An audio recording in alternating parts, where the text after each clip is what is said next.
Parliamentary budgets enacted by the county government since the year 2022 to date, including the reason for their implementation. Finally, table the county government of Isiolo expenditure report for the year 2022 to date for both the executive and the assembly, as well as county procurement plans for the financial year 2022-23, 23-24 respectively. I thank you. Senator Kibwana. Is there any senator holding brief for Senator Hamida Kibwana? So that particular, the two statements, they're deferred. Senator Alexander Mundigi.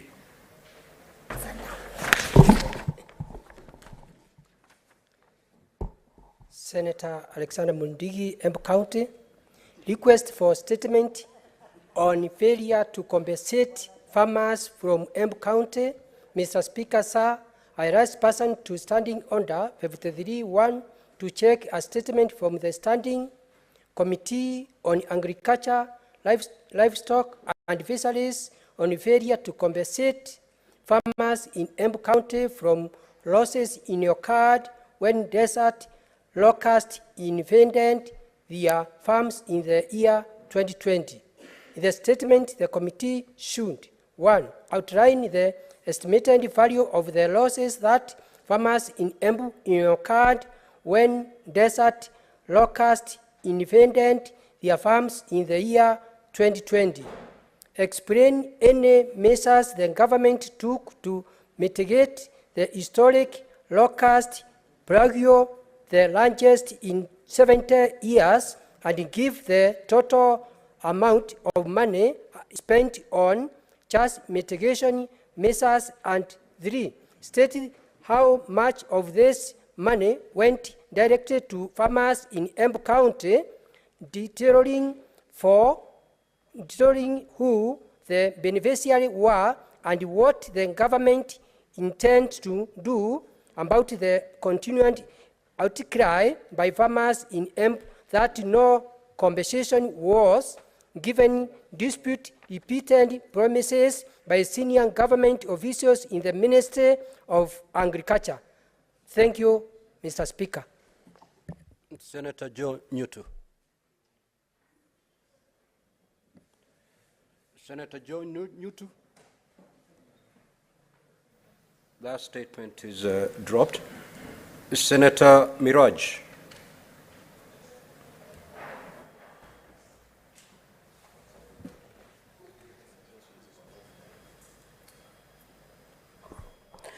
Thank you, Mr. Speaker, sir. I rise pursuant to Standing Order 53.1 to seek a statement from the Standing Committee on Roads, Transportation and Housing regarding the breakdown of ferries at the Likoni Channel in Mombasa County. In the statement, the committee should 1. State the number of ferries currently operating on the Likoni Channel, detailing their operational status, specifying the frequency of their breakdowns, and provide reasons for the incidents, focusing on the recent breakdown that occurred on Saturday, 10th February 2024. 2. Explain the maintenance and repair protocols in place by the Kenya Ferry Services, tabling a report of the latest vessel inspections detailing the intervals at which these inspections and maintenance activities are conducted and by whom. 3. Clarify why vessels known to have mechanical issues are still cleared to operate, thus jeopardizing the lives of hundreds of passengers who rely on this crossing daily, stating the criteria used for deeming a vessel fit for operations and any oversight mechanisms in place. And 4, state measures in place by Kenya Ferry Services to minimize downtime and enhance the safety and well-being of passengers using the ferry services, stating plans, if any, for upgrading the fleet of implementing new technologies to monitor and improve ferry operations. Mr. Speaker, sir, I rise pursuant to Standing Order 53.1 to seek a statement from the Standing Committee on Energy regarding the recent increase in electric fire incidents in Likoni and Changamwe constituencies, Mombasa County. In the statement, the committee should provide an update of the state of investigations into the rise in electric fire incidents within Likoni and Changamwe constituencies, disclosing the preliminary findings and expected timelines for conclusion. 2, detail the current regulatory framework governing electrical safety standards, stating plans, if any, by the Ministry of Energy and Petroleum to enhance these standards in response to the rising incidence of electric fires. 3, state targeted interventions, if any, to support residents financially impacted by the fires, particularly during the investigations phase. Explain the reasons for delays by Kenya Power and Lightning Company in compensating individuals affected by the electric fires, specifically referring to the case of Mr. Kazungu Ngala Kasunji, court case number MCCC 428 of 2014, who have yet to receive court-awarded damages, and outline measures in place, if any, to tackle the root cause of these fires, prevent their recurrence, and expedite the compensation processes of affected individuals. Thank you. Senator Hamida.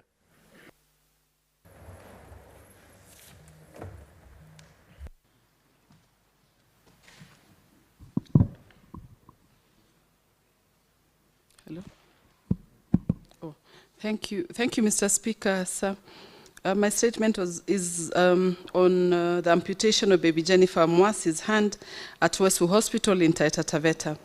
Mr. Speaker, sir, I rise pursuant to Standing Order 53-1 to seek a statement from the Standing Committee on Health regarding the circumstances that led to the amputation of baby Jennifer Mwasi's hand at Westwood Hospital in Taita Taveta County. In the statement, the committee should conduct a thorough investigation into the circumstances surrounding the amputation of baby Jennifer Mwasi's arm, which should entail reviewing medical records, witness testimonies, and any other pertinent evidence. Number 2, summon the medical staff and administrators involved in the case to provide testimony and explanation regarding their actions or lack thereof leading up to the tragic incident. Number 3, evaluate the adequacy of existing patient safety protocols, medical procedures, and supervision mechanism in place of healthcare facilities in Taita Taveta County to pinpoint systematic weaknesses and areas of improvement. And number 4, engage with relevant stakeholders such as the County Health Department, medical associations, patient advocacy groups, and civil society organizations to gather inputs and recommendations for strengthening patient safety measures and ensuring accountability in the delivery of healthcare services. My second statement is on the absence of data bank for unclaimed bodies in Kenya. Mr. Speaker, sir, I rise pursuant to Standing Order 53-1 to seek a statement from the Standing Committee on Health concerning the handling of unclaimed bodies in Kenya. In the statement, the committee should state the number of unclaimed bodies, their locations, and the existing procedures of handling and disposing of them, stating whether there exists a national bank for unclaimed bodies. Number 2, evaluate international best practices and existing models for managing unclaimed bodies with a focus of making policy recommendations, if any, on a centralized data bank for unclaimed bodies. Number 3, engage with relevant stakeholders, including government agencies, healthcare providers, law enforcement authorities, and civil society organizations to gather input and expertise on addressing identified gaps in the existing system of managing unclaimed bodies. And number 4, recommend legislative proposals or policy recommendations, if any, aimed at establishing a national framework to address the identified gaps and challenges. I thank you, Mr. Speaker. Senator Ledama.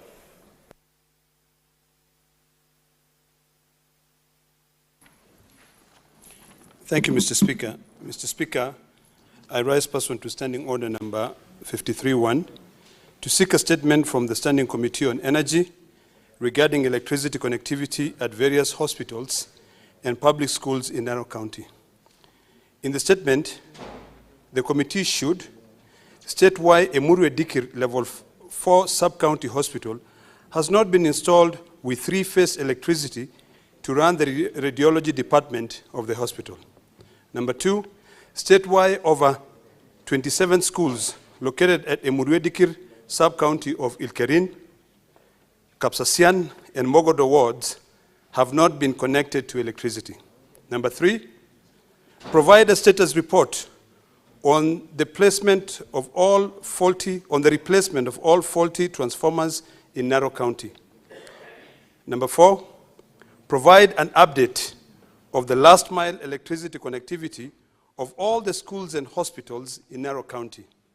Number five, state why level 3 hospitals in Narok County, including Sakutiek Hospital in Narok North, Loita Hospital in Narok South, have not been connected to electricity to be able to run equipment such as incubators and radiology department. Thank you, Mr. Speaker.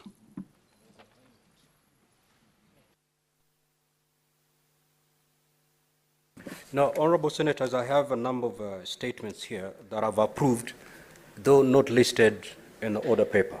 So any Honorable Senator who wishes to make the request for the statement, I will read out. If you're ready, you can proceed. If you're not ready, you can actually do that tomorrow. I'm not seeing Senator Chiranke,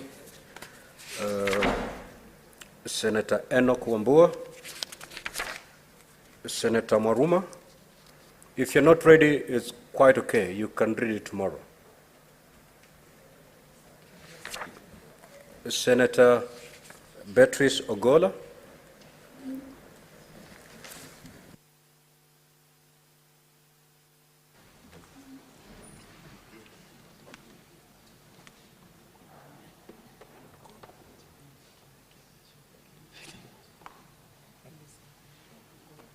Senator Sifuna. Then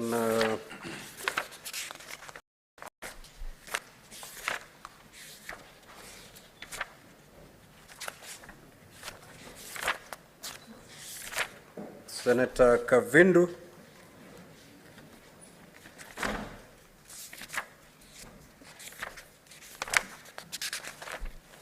Yeah, thank you very much. That's it.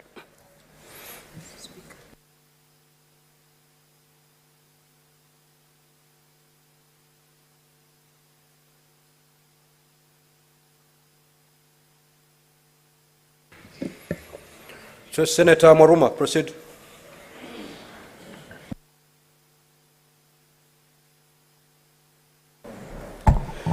Thank you, Mr. Speaker, for this opportunity to request for this statement on the welfare of adult education teachers in Taita Taveta County. Mr. Speaker, I rise pursuant to Standing Order 53-1 to seek a statement from the Standing Committee on Education regarding the welfare of adult education teachers in Taita Taveta County. In the statement, the committee should, one, state whether the Ministry of Education is aware that adult education teachers in Taita Taveta County have not received their salaries for a period of 10 months, giving timelines when the teachers are expected to receive their overdue salaries, and explain measures the ministry is implementing to curb future salary disbursement delays. Two, inform the Senate whether the Ministry of Education intends to recruit additional adult education teachers in Taita Taveta County to address the shortage caused by retirement and resignations. And three, spell out plans, if any, to promote the teachers to the next grade and provide details of the adult education scheme of service. I thank you, Mr. Speaker. Senator Beatrice. Mr. Speaker, sir, I rise pursuant to Standing Order 53-1 to seek a statement from the Standing Committee on Lands, Environment and Natural Resources regarding waste disposal by Sukari Industries in Dewa sub-county of Homa Bay County. In the statement, the committee should, 1, provide a comprehensive report regarding the location and methods utilized for the disposal of both liquid and solid waste generated by Sukari Industries in Dewa sub-county, Homa Bay County.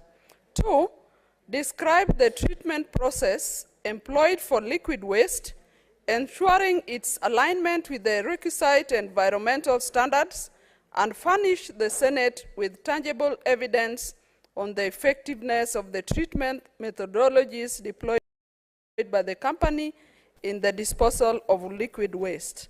And lastly, Mr. Speaker, sir, undertake a site visit to Sukari Industries to evaluate their waste management strategies and actively engage with the local community to mitigate persistent apprehensions regarding potential environmental risks stemming from pollutants emitted by the industry.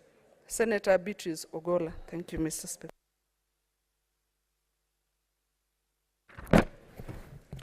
Mr. Speaker, I rise pursuant to Standing Order 53-1 to seek a statement from the Standing Committee on National Security, Defense and Foreign Relations regarding the tragic incident that led to the death of Master Jolibin Iboshe, a 9-year-old child who drowned following flash floods in Mashimoni, Kibra constituency, Nairobi County, on the 5th of January 2024, and whose body is yet to be retrieved after being swept into the Nairobi Dam.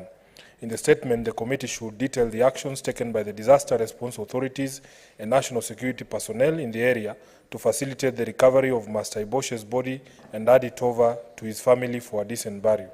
And 2, outline targeted long-term strategies and actions that will be implemented to prevent similar tragedies in future. I thank you, Mr. Speaker. Senator Kavindu, you deferred your statement. Very well. Clerk, we move to the next order, please.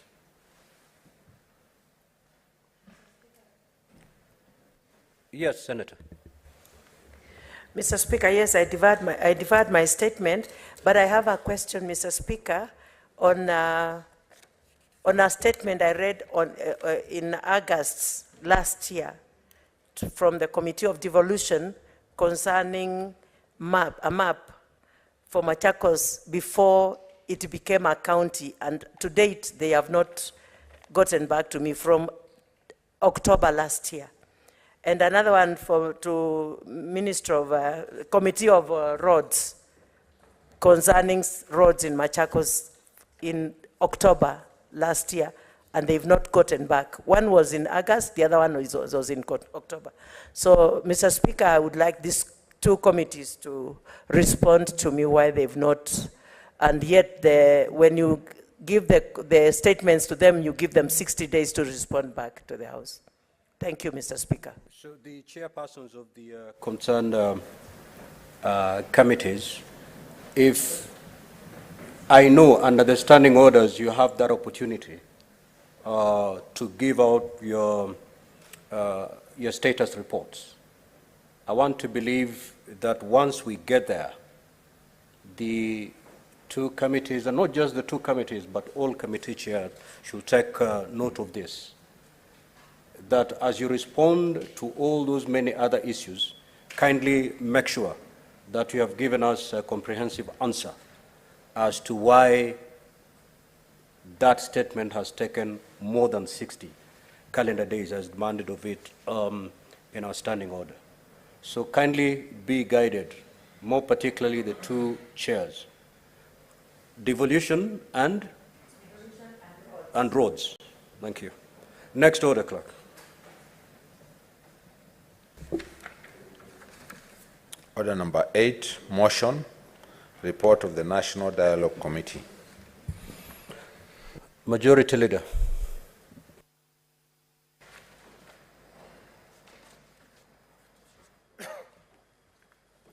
I thank you, Mr. Speaker. Mr. Speaker, I beg to move that the Senate adopts the report of the National Dialogue Committee laid on the table of the Senate Wednesday, the 14th of February, 2024. Mr. Speaker, sir, this is a culmination of an exercise, at least outside of the House, this House, Mr. Speaker, that consumed a significant amount of time from those of us that participated in all the hearings, and the minutes are attached for members to confirm how many meetings we sat in at the Bomas of Kenya and other places within the Republic of Kenya.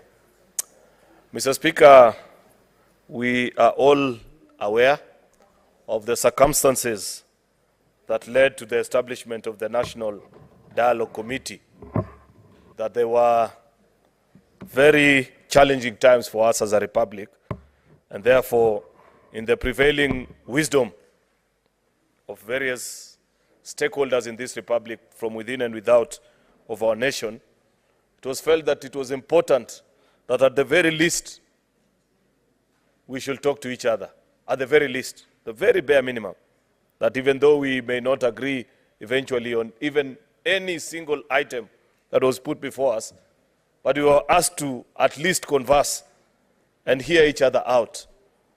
Growing up, Mr. Speaker, my mother told me there are two things for which you are almost being reckless if you choose to pick an argument with any person about.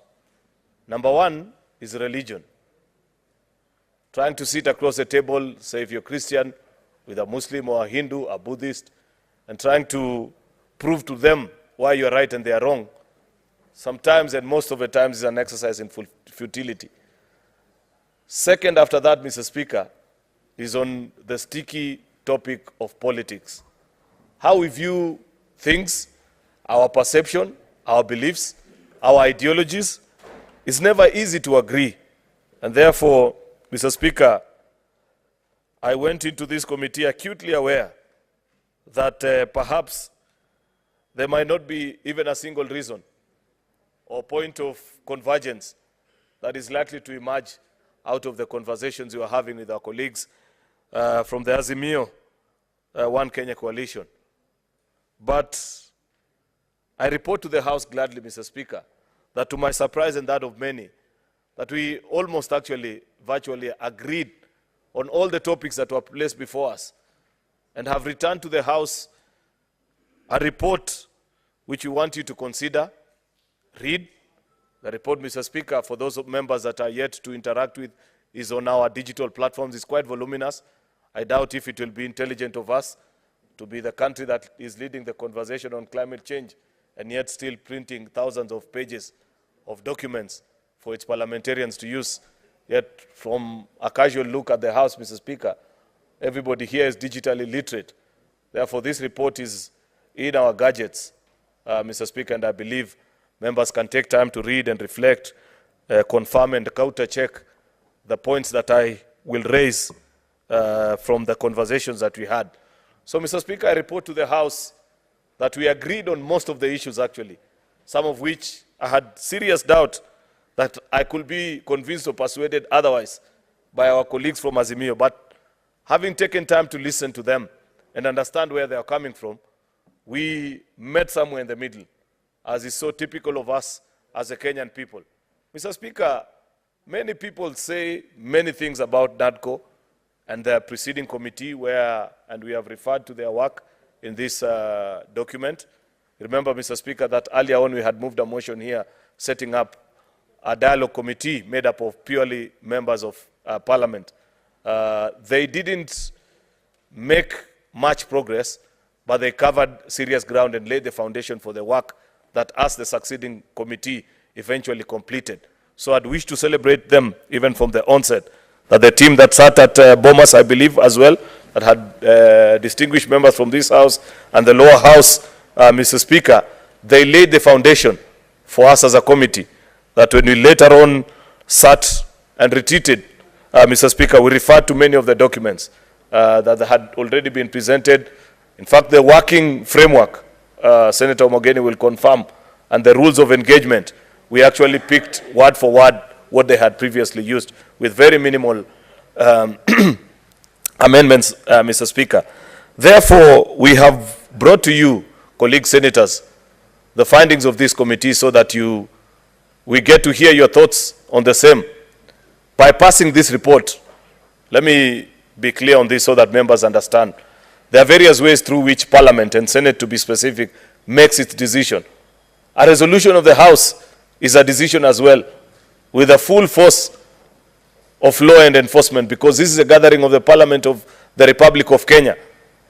Yet, further down the report, Mr. Speaker, we have attached various statutory instruments which will have now to be considered individually. We have constitutional amendment bill, which you will have to read and consider, and I believe later on, Mr. Speaker, when we begin that process, both you and your counterpart from the lower house will have to guide both houses of Parliament on how to carry out this constitutional amendment, especially given that this is a bipartisan process and therefore there is need to carry the views of everybody on board. There are various legal documents also, acts of Parliament, not acts of Parliament, proposed bills for consideration by this House, Mr. Speaker. Various policy positions that we felt we can address them by statute alone. And therefore, those bills are further attached in the report. You'll find bills on IBC and so on and so forth that I'll be speaking about later on. Then there are further policy propositions, Mr. Speaker, that we have made a decision on and have said that as a committee, this does not even require Parliament to do anything. You have sufficient laws to govern it, but perhaps those that are charged with the implementation of those policies have not been keen enough, Mr. Speaker, or haven't been diligent to ensure that those policies are adhered to and Kenyans are guided by those particular directions. And therefore, the same have equally been proposed, Mr. Speaker. Therefore, let me go straight, Mr. Speaker, to the 5 or 6 issues that we considered when we met, Mr. Speaker, to begin. Of course, you are aware that there was an election in 2022, and that's why we have members of the Senate here. And there were pronouncements made by the IBC, and there is a population that felt hard done by our constitutional organs, that is the interim, not the interim, the Independent Electoral and Boundaries Commission, Mr. Speaker, and the Supreme Court gave its verdict of the same as it's provided for in the Constitution. Yet, there was nothing that you could do, Mr. Speaker, to convince some of our colleagues here and other Kenyans that ascribe to their political views that the elections were free and fair. And like I said, Mr. Speaker, earlier on, religion and politics are very difficult subjects, and sometimes to convince people isn't the easiest of conversations. There are those who hold a particular view, and there's nothing you're likely to do to change that particular view. And therefore, as a country, Mr. Speaker, it is important that we keep channels of communication open so that at the very least, Mr. Speaker, you get to understand and be persuaded by each other. In my own humble opinion, Mr. Speaker, I haven't lived on this earth long like many of my colleagues who are here. Perhaps I'm among the youngest. But at least I know one thing, that the very reason why Kenya continues to be a republic is the fact that over the years, that when we've had moments of difficulties, when we have had challenges, we have always found ways within a month and sometimes or even 2 at most of closing ranks and reasoning together and finding a way of amicably living together, Mr. Speaker. That we have always found internally good reason to still remain united as a country as opposed to disintegrating as has happened to many of our neighboring countries, Mr. Speaker. The reason why this country perhaps has never gone to war internally, Mr. Speaker, is because of such initiatives. And therefore, I'd wish to make mention to colleagues that never make light of initiatives such as this. The opportunity to interact and disagree and share with each other whatever thoughts and perspectives you may be having on all these issues is extremely important. I will listen in to the debate, Mr. Speaker, and the things that people will say, but I'd wish to guide from the very onset, Mr. Speaker, that even as we debate this report, as you make your contribution, be mindful. This is an opportunity to rise above petty politics, which we can do, and we have sufficient podiums to do out there in our constituencies and the places where we politic and say those kind of things, but be guided by the very spirit that guided this conversation, Mr. Speaker. If we had gone there and turned it into a conversation of ego measuring contest, Mr. Speaker, we wouldn't be having this report. And therefore, I plead with my colleague that as we consider, you may not entirely agree with everything or even some of the things that we've said, but at least respect the integrity of the process and the work that has gone in. Therefore, Mr. Speaker, on the 5 issues that we met, first was the issue of electoral justice and related matters, where there was felt that there is need to restructure and reconstitute the IEBC, Mr. Speaker. Second and most important, still under that topic, was the issue of boundaries delimitation, Mr. Speaker. You are aware, Mr. Speaker, that we are now past the statutory period. Actually, in the next few weeks, Parliament has to make a decision because we will be out of the constitutional time limit within which we are supposed to redo our boundaries or have at least, as Parliament, guide the country on what to do. And you know how controversial boundaries are. For 3 terms, this House, Mr. Speaker, has tried to do actually just county boundaries bill, but we have never succeeded because of many other reasons. And that item actually sits prominently on our order paper. There's a recommendation on this report on how we propose this exercise to be done. Of course, the last item under that subtopic, Mr. Speaker, was the audit of the 2022 presidential election, Mr. Speaker, where there are all these conversations about the server and whatnot, Mr. Speaker. It was interesting hearing the stories about the server and how to open and not to open it, Mr. Speaker. The second topic under consideration was outstanding constitutional matters, Mr. Speaker, where under Article 43, there was a strong feeling that there is need to establish, Mr. Speaker, ways in which we can all have a prosperous country where no countryman feel left behind in sharing of the national prosperity, Mr. Speaker, that everybody feels that they have been provided sufficient opportunity for them to thrive and live out to their full abilities, Mr. Speaker. And therefore, cost of living and such related issues featured prominently under that subtopic, Mr. Speaker. Implementation of the 2/3 gender rule featured under the discussion, and this is one of the areas where I'm disappointed in the report, and therefore we will have to make a bipartisan decision. We thought we had cracked it, Mr. Speaker, but in the last minute there were certain changes in views and perspective about the topic, and I believe this House is not lacking in men and women who believe in this gender inclusivity conversation, and therefore at the time of the consideration of this report, you may want to guide us how to go about that particular, because I know, and I have seen many of our colleagues in the time that I have been in this House, Mr. Speaker, try to resolve this particular issue with very minimal success.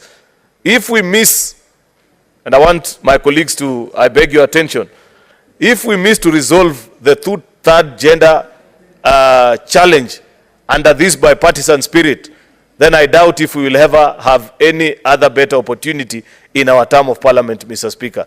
And therefore, colleagues, as you debate, as you think about this particular report, you may want to guide us, and I'm willing to be convinced on what additional propositions can be brought to the table so that we resolve it, because the formulas and the ideas had already been proposed to it. Some of them very practical, that include only the addition of another maybe between 28 and 36 women and making the House fully compliant, using the model of the Senate.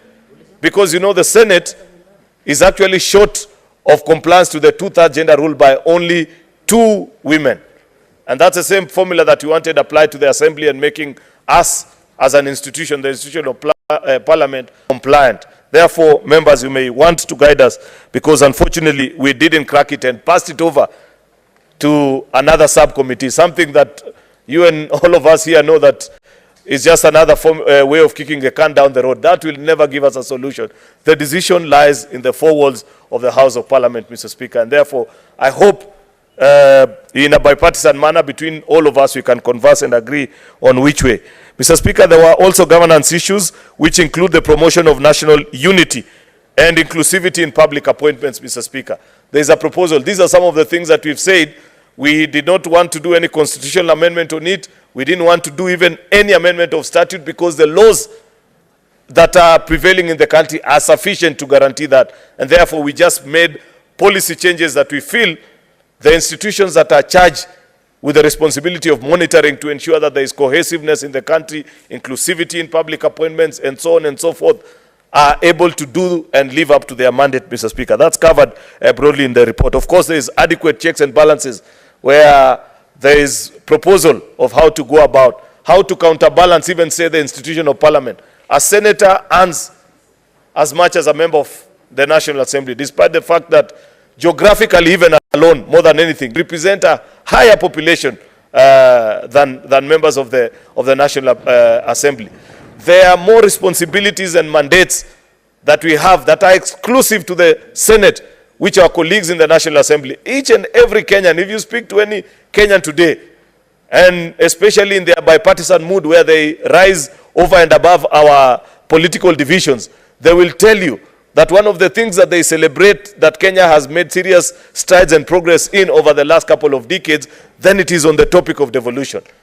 And the institution and the House that chaperones, guides, ensures that we have successful implementation and rollout of devolution in our country is the Senate, Mr. Speaker. And therefore, how do you provide balance to such a House?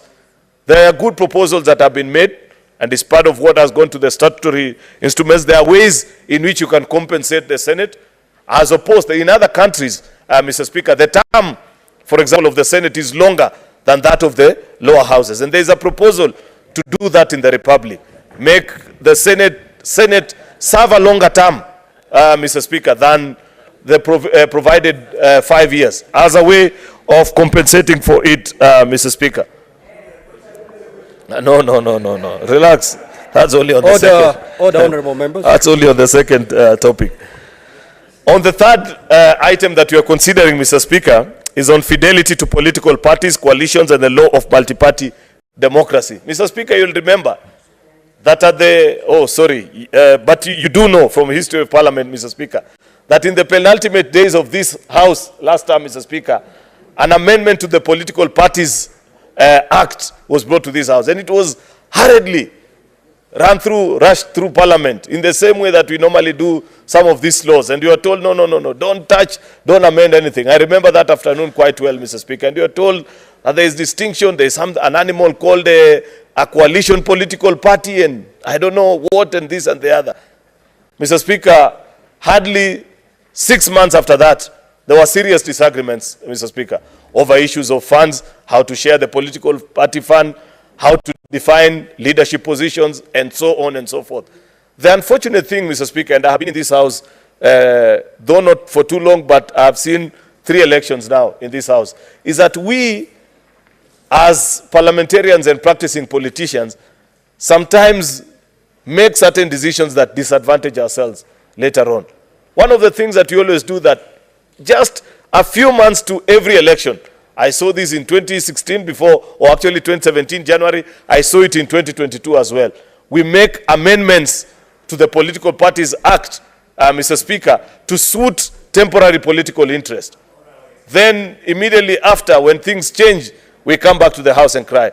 There is no better time to have a sober conversation about how to run our political parties than right now, Mr. Speaker. And it is my hope that in the statutory instruments that we have provided, colleague senators will take time to even enrich proposals of how to better manage our political parties, Mr. Speaker, because we are the consumers, Mr. Speaker, of these policy decisions that we make in our political parties, Mr. Speaker. The fourth item, Mr. Speaker, was the entrenchment of various funds into the Constitution. And that is the NGCDF, the National Government Affirmative Action Fund, which is NGAF, and the Senate Oversight Fund, Mr. Speaker.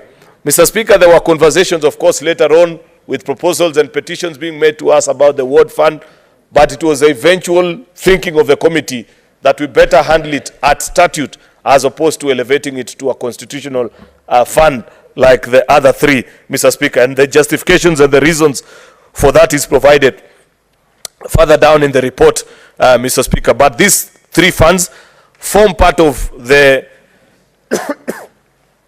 the constitutional amendments that have been proposed, Mr. Speaker, in this particular report. Lastly, Mr. Speaker, on the agenda items that we are considering is the establishment and entrenchment of the various state offices, and that included the office of the Leader of Opposition and the office of the Prime Cabinet Secretary, Mr. Speaker. And we considered all that, and you understand the politics revolving around all those, and we felt this is a particular time of importance, Mr. Speaker, to carry on the bipartisan spirit of this conversation, to take advantage and ensure that we restructure or we entrench those offices, Mr. Speaker. We have not been able, Mr. Speaker, to date, to give, and you know, many times when we discuss about the office of the opposition leader, the mistake that many people make is that they discuss it with certain politicians in mind. It's not about them. We are making this constitution and the statutes that we make for posterity. There's just a question that hasn't been resolved on what happens to the candidate that garners the second highest number of votes in a presidential election, Mr. Speaker. Perhaps part of the reason why we have all these agitations and challenges after elections, Mr. Speaker, is because there are no clearly provided channels where that particular individual can exercise the opposition role in a decent way and ensuring that they hold government to account and their proposals to that effect. So, Mr. Speaker, some of the final salient, and I think because I want to be fair to colleagues, I know this is a matter that colleagues have a lot of interest and therefore want to really be brief. Allow me, Mr. Speaker, to just lastly raise out on what are the proposals and the measures that have been provided for each of those under the recommendations page. On the issue of the restructure of the IBC, the committee has recommended as an expanded selection, a reconstitution. You are aware that there is a selection panel, Mr. Speaker, that is presently trying to reconstitute IBC, and they are in the final stages. And the courts of law, Mr. Speaker, have told them that the national dialogue is a process alien to law, and therefore they are being pushed to conclude. While that is happening, Mr. Speaker, we feel, Mr. Speaker, that the best way to address this particular issue is, one, to reconstitute the selection panel. And you remember there were ideas about how to do it. I remember when we passed the IBC amendment law here, I think Senator Oburu had filed a certain amendment on the distribution of the 9 members of the selection panel. I think Catherine Muma also had an amendment. And therefore, we have listened to each and every player, tried to include other stakeholders. You know, there is a fallacious thinking, Mr. Speaker, in this country that elections are just about politicians. No. In fact, it is more about other Kenyans more than us politicians. We form a very small minority. Yet sometimes when you're doing inclusion of IBC selection panel and who gets to sit in IBC, we think only about the political class, Mr. Speaker. Therefore, there is better proposal on how to form the selection panel, growing the number. Presently, there are 7 members of the selection panel, Mr. Speaker.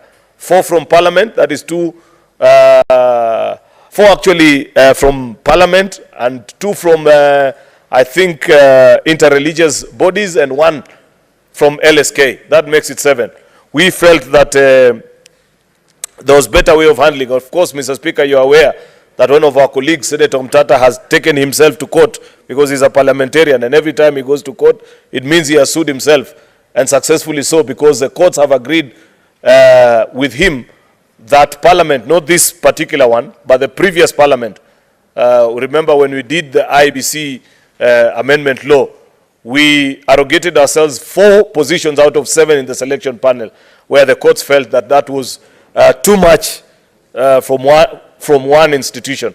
And therefore, we have reduced actually in this particular one from that 4 to 2 and distributed it to other interested parties, including professional bodies like LSK and auditors, Mr. Speaker. There was a big fight why LSK was needed in it, but eventually it was agreed that they will have 1 nominee. Of course, on audit of the 2022 presidential election, the committee recommended, Mr. Speaker, that this House, and there will be a process through which the majority and the minority side will agree on the appointment of a team of experts who will evaluate the 2022 electoral process. Mark the difference in what? There's a difference between an election, which is an event, and the process that led us to that particular election, Mr. Speaker, and evaluate mechanisms that can be used for future elections, Mr. Speaker. On boundaries delimitation, the committee has recommended that we the intervals within which review of boundaries may be done with the resolution of Parliament, investigation of claims of marginalization by the relevant body, and made provisions for fast-tracking of a legal framework for review of county boundaries as provided under Article 188. And you know there is a bill already before the floor of the Senate on this particular issue, Mr. Speaker. Therefore, the two resolutions on that particular matter, Mr. Speaker, is one, a speedy reconstitution of IBC, and secondly, setting up of that body as enshrined in Article 188. On the outstanding constitutional matter, the committee made several recommendations which centered on providing relief to Kenyans with regard to the cost of living, how to rationalize government expenditure, and it's important for colleagues to know so that later on, when the clerk of the Senate applies some of the reprieve to taxpayers provisions that are in this report, you don't hang members of our staff. There are interesting proposals, for example, on what level of government officials, anybody who travels on taxpayers' money. You know many times that even for a 1-hour flight sometimes, members insist that they must travel on business. It is a proposal of this committee as part of a cost-saving measures that any flight below 4 hours, just travel in economy. So as to save Kenyans the thousands, you know how much you are spending. And this is not to Parliament alone, to the entire, anybody who travels on taxpayers' money. That is a whole conversation about it, and so on and so forth. So many other measures, including certain levies that are in the petroleum products. There are about 2 or 3 levies that we have recommended removal of. Unfortunately, on that one, we have no say because it's purely a tax matter which will be handled by the lower house, Mr. Speaker. And developing of national policies to enhance agricultural productivity, local manufacturing, to reduce over-dependence on imports, Mr. Speaker. Mr. Speaker, for the very first time, we were being informed today, for those that made it to the BPS meeting, that food items is competing now with fuel. How can we live like a supermarket, surely? Yet we don't have the money to live like those Arabs who have oil. How can we be importing more food than fuel? You know, Mr. Speaker, therefore, it speaks to dwindling fortunes of the farmer and irrelevant agricultural practices over the years, Mr. Speaker. There are proposals on how to reverse that to make us, first of all, food secure as a country. The most important thing, Mr. Speaker, is if you cannot feed yourself, then you cannot even speak before men and women, Mr. Speaker. And that is the unfortunate situation that we find ourselves as a country, Mr. Speaker, as we turn 60 plus. And therefore, there are proposals on how to ensure that you place the needs of farmers must be respected. Mr. Speaker, I one time traveled to, I can't remember the exact state in the US, but while we were queuing on the airports, Mr. Speaker, there was a very interesting signage. He said, if you are a farmer or a military person, please jump the queue. The military men secure the country for us, the farmers feed us. They should not queue, let them hurry. That kind of thinking, Mr. Speaker, needs to guide us as a country, and remember that because we neglected our farmers over the years, that is why we have found ourselves in this situation where many people have quit farming or agriculture generally, Mr. Speaker, as a means of livelihood, Mr. Speaker, because it's not profitable. The money is with the cartels, and therefore there are proposals, Mr. Speaker, including other bills that were under consideration on the floor of the Parliament, bills to do with coffee, sugarcane, tea, cotton, pyrethrum, so on and so forth that are before. On the implementations of 2/3, I don't need to repeat and take time, Mr. Speaker. I've explained the challenge that we ran into, but I look forward to having a bipartisan conversation because, like I said, and I want to repeat this, Mr. Speaker, if we miss this opportunity to address the 2/3 gender question during the NADCO report consideration phase, the House of Parliament will not be able to raise any other quorum at any given time, Mr. Speaker, to address that question. So we must find ways of introducing whatever amendments are necessary, Mr. Speaker, so that we resolve this particular issue. And I have said, having looked at all the formulas that have been brought before this House, that came before NADCO, the Senate route, Mr. Speaker, still continues to be one of the most practical about it. If you apply it, Mr. Speaker, say in the Assembly right now, and with a small modification, Mr. Speaker, that includes addition of the women county women MP position already as an affirmative position, then it means you will add below actually 35 women MPs into that house, Mr. Speaker, and it will be compliant, because you already have the 47 not forming part of the overall equation, and the wording for that was already available to us, only that people held a different view to it. We will listen to your conversations about it. On governance and issues, including promoting national unity and inclusivity, we have said, Mr. Speaker, that legislative interventions to guide the process. Many people came to us, Mr. Speaker, that they are feeling marginalized in their counties. And from all counties, by the way, it's not just the counties that have interesting ethnic dynamics, say like Migori and Trans Nzoia, because of the couriers and the suburbs and the on. Even in counties like Homa Bay, it will interest you to know, Beatrice, that there is a clan that came and said that our clan has never come close to leadership. I'm forgetting the exact name of that particular clan, and they said, over Kanyapir. Yes, that, I've been reminded that particular name. And they wanted their own distinctive way of being addressed. These are issues that we can address legislatively, which is the same assurance that we gave to our colleagues who came from this other place, that Senate, and this is something that you colleagues senators must find ways of addressing, marginalization.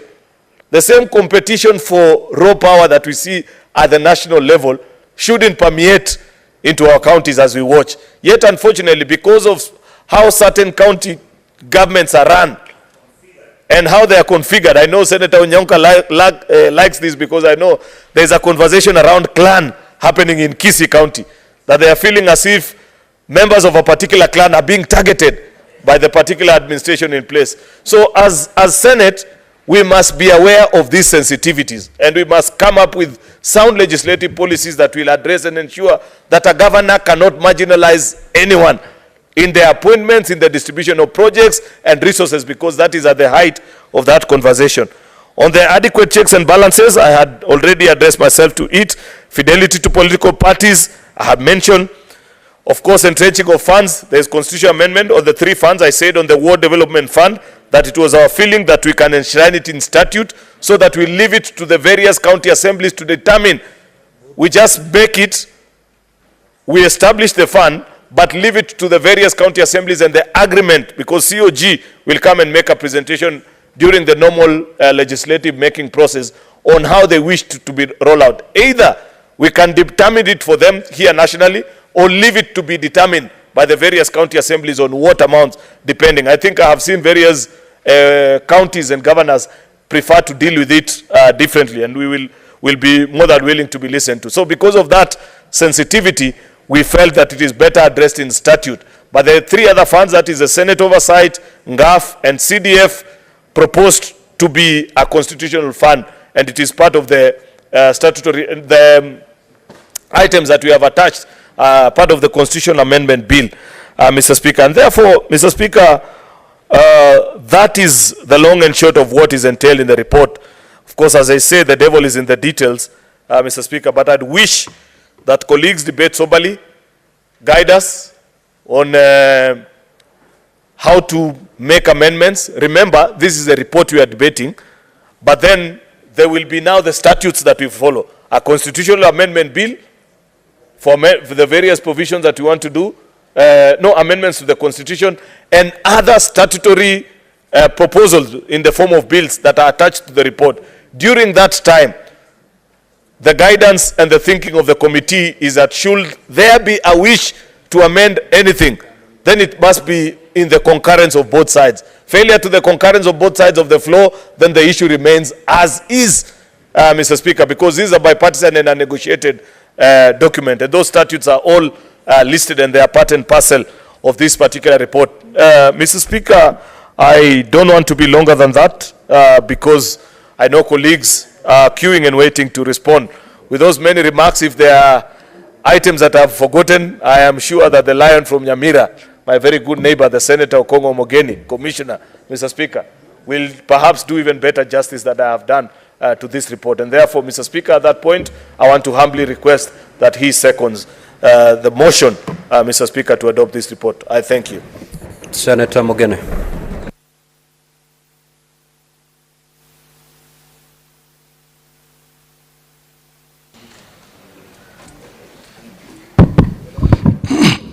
Thank you, Mr. Speaker. I feel privileged, Mr. Speaker, to stand here and second this momentous report that was arrived at from the discussions of the National Dialogue Committee. Mr. Speaker, I want to begin by thanking my colleagues, senators, who graciously approved my nomination to sit in the National Dialogue Committee, and also thank the team that was chosen by the majority side during the discussions. Mr. Speaker, we would not have achieved what we achieved if we did not have a spirit of give and take. And I must say, Mr. Speaker, that it was not easy at the beginning, Mr. Speaker. When we arrived at the Bomas of Kenya, Mr. Speaker, we began first by having a very hostile environment. The other side had their own room for tea, we had our own, and we sized each other for 2-3 days. But finally, Mr. Speaker, we decided to put Kenya first and our own personal interests at the back. Therefore, Mr. Speaker, the report that has been moved by the majority leader is a work of many hands, many brains, many mouths, Mr. Speaker. This process had wide public engagement. More than 700 Kenyans sent a memorandum to the committee, Mr. Speaker. We had even senators, including my good friend, Professor Odinga, appear before our committee. Senator Wambua appeared before our committee. More than 60 Kenyans and interest groups appeared before our committee. We expected to see Senator Cheragei, but he never made it to Bomas, Mr. Speaker. So this input, Mr. Speaker, has gone through intense public participation. So this is not a product of just the political class. It's a product that has come from the views that we have received from many Kenyans. Mr. Speaker, as you have seen, next to the report is a proposal to amend a few articles of our constitution, Mr. Speaker, and there has been arguments, which I want to disapprove this afternoon, from a number of Kenyans, that our constitution was promulgated 14 years ago. Therefore, it is too soon to attempt to amend any article of our constitution. Mr. Speaker, even very advanced democracies, including the United States of America, that has had their constitution for more than 200 years, Mr. Speaker, did the first amendment after 5 years of the passage of the American Constitution. And it was a raft of amendments. The first 12 amendments of the American Constitution were done in a record 5 years, Mr. Speaker. Since then, Mr. Speaker, that Constitution, most Kenyans will see them on TV saying that, you know, the American Constitution has never been amended. No, the American Constitution has been amended a record 27 times. In fact, Mr. Speaker, there have been 33 initiatives to amend the Constitution, but 27 have gone through. So in any country, Mr. Speaker, when you have a Constitution, a time comes, Mr. Speaker, when you have to review and fix what's not working. Even if you go to advanced democracies like Australia, they have done 8 amendments to their Constitution. But what we need to learn as senators, Mr. Speaker, is that in those 8 amendments, 7 of them were through a bipartisan approach, like what we are doing here. A bipartisan approach is the best way to amend a constitution. So, Mr. Speaker, let's Kenyans not start bashing us, the political class, that we are on a mission to, water down the 2010 Constitution. This attempt is actually to strengthen, fix what is not working in the 2010 Constitution. Mr. Speaker, we have borrowed from many jurisdictions in accepting some of the proposals that have been carried into this constitution. Senator Cheriota has made reference to the tenure of this House, Mr. Speaker, and we have looked at many bicameral jurisdictions, including the United States of America, on the term of House of Representatives and the Senate. Mr. Speaker, in the U.S., House of Representatives are elected every 2 years. Senators get elected after every 6 years. You go to Australia, House of Representatives get elected every 4 years. Senators after 6 years. The same thing with the Philippines. And these proposals, Mr. Speaker, were brought to the committee by Kenyans who took cognizance of the fact that the Senate exists to protect devolution. And therefore, the proposal that is in this constitution, Mr. Speaker, proposing an enhanced term of the Senate, we have borrowed from best international practices. We have looked at the best constitutions in the world from jurisdictions that practice democracy and that have had senators having a longer time for a number of years, Mr. Speaker. Mr. Speaker, on the cost of living, Mr. Speaker, which is a matter that closely touches on the interest of Kenyans, the people we represent, Mr. Speaker, we have to have a give and take approach, Mr. Speaker. Initially, Mr. Speaker, the stand of the position that was taken by the minority side at the NADCO discussions was to propose total overhaul of the tax regime, do away with the VAT on fuel, from 16% down to 8%, do away, scrap totally the housing levy. But we arrived at a compromise at the end of the day, Mr. Speaker. And we have agreed, Mr. Speaker, if you read the report, because we acknowledge that Kenyans are facing a massive burden on taxation, Mr. Speaker, there is a proposal, Mr. Speaker, that the Treasury should have a comprehensive review on the tax policies so that we reduce the tax burden on Kenyans. There is a minimum proposal, Mr. Speaker, that we reduce the road maintenance levy by 5 shillings so that we can make fuel more affordable to Kenyans. We reduce the adulteration tax on fuel by 3 shillings. But what is contained in the report, Mr. Speaker, is a recommendation, an undertaking by the government, the Kenya Kwanza government, that from February this year, there will be a comprehensive review of the tax regime so that the tax burden on Kenyans can be reduced. The other matter, Mr. Speaker, that is very critical to the people we represent, the Wanjikus, Mr. Speaker, is the cash transfer for old persons, Mr. Speaker. As you know, colleagues, currently older persons or people with disabilities get a paltry 2,000 shillings from the government for support, Mr. Speaker. But this committee has recommended, Mr. Speaker, that the cash transfer for older persons be enhanced upwards.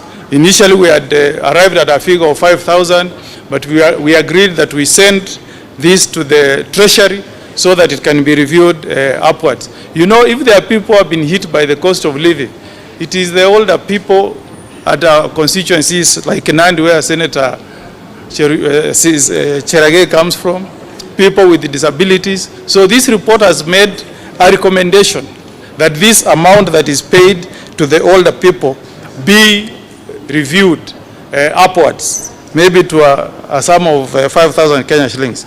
On the issues of functions, which has been a big problem. You know, senators, those of us who are here last term, you know the problem we have had on transfer of functions to counties. This report makes a recommendation that there should be a comprehensive review of all functions, all devolved functions that have not been transferred to counties, and that those functions, once transferred, they should be followed with the resources. So that's an attempt really to strengthen devolution.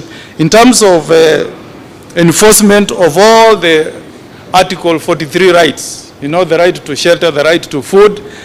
There is a recommendation that we form a national economic and social council that will address comprehensively all the rights that are captured in Article 43 of the Constitution.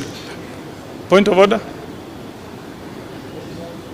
Yes, Miraj, what is your point of order? Is our speaker safe? We need to know. But you can see the speaker is well guarded. Proceed. We are concerned. The speaker is well guarded. Proceed, Senator Mogeni, proceed. Thank you, Mr. Speaker. Mr. Speaker, on how to enhance farming, Mr. Speaker, we have made a proposal that the government should set aside money to ensure that we incorporate water harvesting technologies in our counties, Mr. Speaker, so that we can have rainwater stored that can be used for agriculture, as happens in many countries. On a matter that has been of great concern to all of us, Mr. Speaker, the issue of impeachment of governors, Mr. Speaker, we have made recommendation that Section 33 of the County Government Act should go through a comprehensive review so that we have a comprehensive law that deals with the issues of impeachment of governors. I hope, senators, we can learn from the experiences we have seen as a Senate on the many impeachments that this House has dealt with before. A matter that is also very of significance to this House, Mr. Speaker, is a proposal to raise the money that is allocated to counties. Mr. Speaker, as you know, the current constitution gives a minimum of 15%, but this committee has recommended that that minimum threshold should be raised upwards to a minimum of 20%. Mr. Speaker, on the issue of dispute resolution, as Professor Odinga will tell you, Mr. Speaker, we have had, Mr. Speaker, can you protect me from wide order on the senators? Senator Gloria. Proceed. Thank you, Mr. Speaker. Mr. Speaker, on this issue of IEBC, Mr. Speaker, you know that the interview panel for IEBC has been in place for the last 6 months, yet they have never completed the work that they were meant to do. Advertise for shortlisting, advertise for applicants for the position of IEBC commissioners, shortlist, interview, and send names to the President. Mr. Speaker, this committee has recommended, Mr. Speaker, that the time for inviting applicants, doing the shortlisting, interviewing, and forwarding names to the President should be reduced to a maximum of 90 days. So that, Mr. Speaker, panelists don't take forever to just select 7 commissioners to serve in our IEBC. And Mr. Speaker, this particular recommendation is urgent.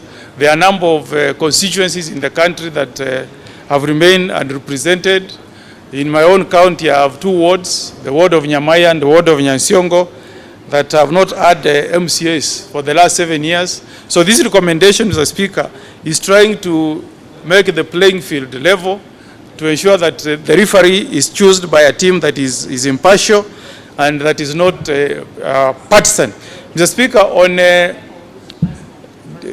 the resolution of election disputes, Mr. Speaker, we have recommended amendments to Article 88(4) of the Constitution so that the IEBC is totally removed from the issue of resolving any disputes emanating from nomination.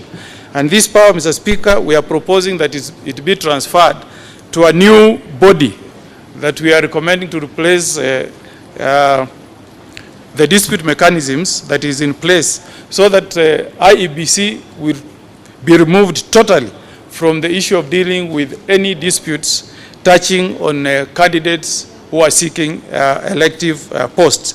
In the Supreme Court, we are recommending that the duration for hearing and determining election disputes be extended from 14 days to 21 days. On party discipline, Mr. Speaker, we are proposing, Mr. Speaker, that we should have fidelity to political parties, Mr. Speaker. There is a proposal, Mr. Speaker, to enhance the discipline mechanisms for our political parties, Mr. Speaker, so that people can have, discipline and allegiance to their political parties once they are elected. And those who are not comfortable with their political parties, Mr. Speaker, they can have the right to seek re-election. The Speaker, as a way of also dealing with the cost of running government, Mr. Speaker, we have proposed that a number of bodies should be merged, especially the bodies around human rights. We have the Kenya National Human Rights Commission, we have the National Gender and Equality Commission, and NCIC. We have proposed, Mr. Speaker, that these three bodies should be merged, Mr. Speaker, so that we save costs on running government. So in total, Mr. Speaker, the proposals that are contained in this report, Mr. Speaker, are very useful to this country, Mr. Speaker. I echo the words of my colleague, Senator Cheruyot, that we should have a bipartisan approach, Mr. Speaker. We should not fear initiative to amend the Constitution. If there is anything that requires us to go to a referendum, let's go to a referendum. If these amendments can be dealt with by us as parliamentarians on the floor of the House, let's come together and deal with the amendments, Mr. Speaker, without creating unnecessary heat in the country. So I urge all our colleagues, Mr. Speaker, to embrace the spirit that we have shown as a committee, so that we all move together as a country. I thank you, Mr. Speaker, and I second. Thank you.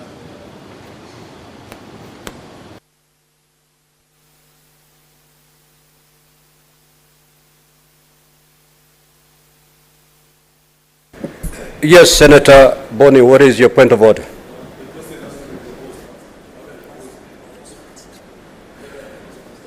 You're shooting too fast, Senator Boni. So I will now proceed to propose the question, which is that the Senate adopts the report of the National Dialogue Committee laid on the table of this Senate on Wednesday, 14 February 2024. Now, Senator Boni, you may proceed with your point of order. Mr. Speaker, sir, I rise pursuant to Standing Order number 3 to move that the debate on this motion, National Dialogue Committee report, be limited to not more than 10 minutes per senator contributing to this debate. This will allow an opportunity for all senators who wish to contribute to speak. I beg to move, and I request Senator Edwin Sifuna to second this motion. Senator Boni, before Senator Sifuna seconds, which standing order were you quoting? Did I hear correctly? Standing order 111. Very well. Proceed, Senator Sifuna. Mr. Speaker, I second.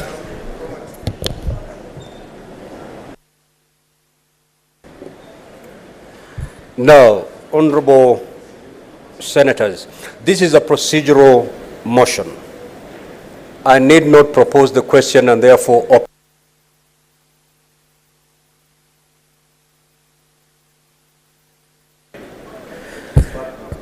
we may, as we've always been doing, strike a consensus and move without necessarily spending a lot of time debating this particular motion. The proposal here is to be limited to, is it 10 minutes? That's the motion, for 10 minutes. But through consensus, we can agree. Do we go for the 10?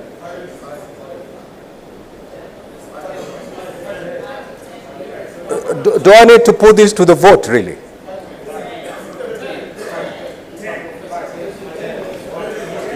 So a maximum of 10 minutes. You may speak for 1 or 2 minutes, but a maximum of 10 minutes. Thank you. Senator Manzo. Thank you, Mr. Speaker, for giving me an opportunity to contribute on this very important report.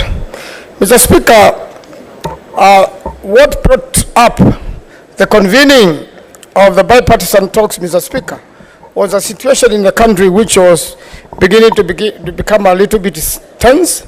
And it is very important, Mr. Speaker, especially the matter of boundaries review. Mr. Speaker, right now, between Makueni and Taita Taveta, there is an issue. It is even pending before the courts.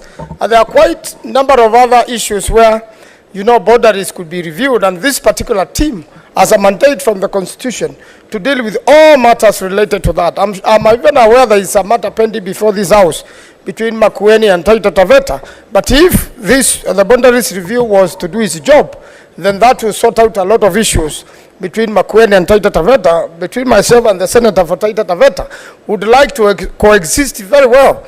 But a place called Mutituandai, it is not clear which county should be collecting levies. And the matter having gone to court with my good friend Omutata, and having gotten some court order, and then Makueni was dissatisfied with that court order, has proceeded to the Court of Appeal. And recently somebody posted in the social media in Makueni that now there is a final order, which is not true. The Court of Appeal has not determined all the issues. And we'd like to tell the people of Makueni that we'll be sorting that matter at the Court of Appeal or between ourselves as counties as soon as possible so that we may proceed. But the matter of boundaries review is very important because this would automatically save the court time and save the counties a lot of headache, which is unnecessary. Mr. Speaker, cost of living is key. Many Kenyans in this country, Mr. Speaker, are finding it very difficult to send their children to school to feed themselves, and we are very lucky there were reasonable rains across the country. Kajiado, which is my neighbor, had already moved their cattle to Makueni County, and we had accommodated them very well. But the resources were beginning to dwindle, and thank God there were rains.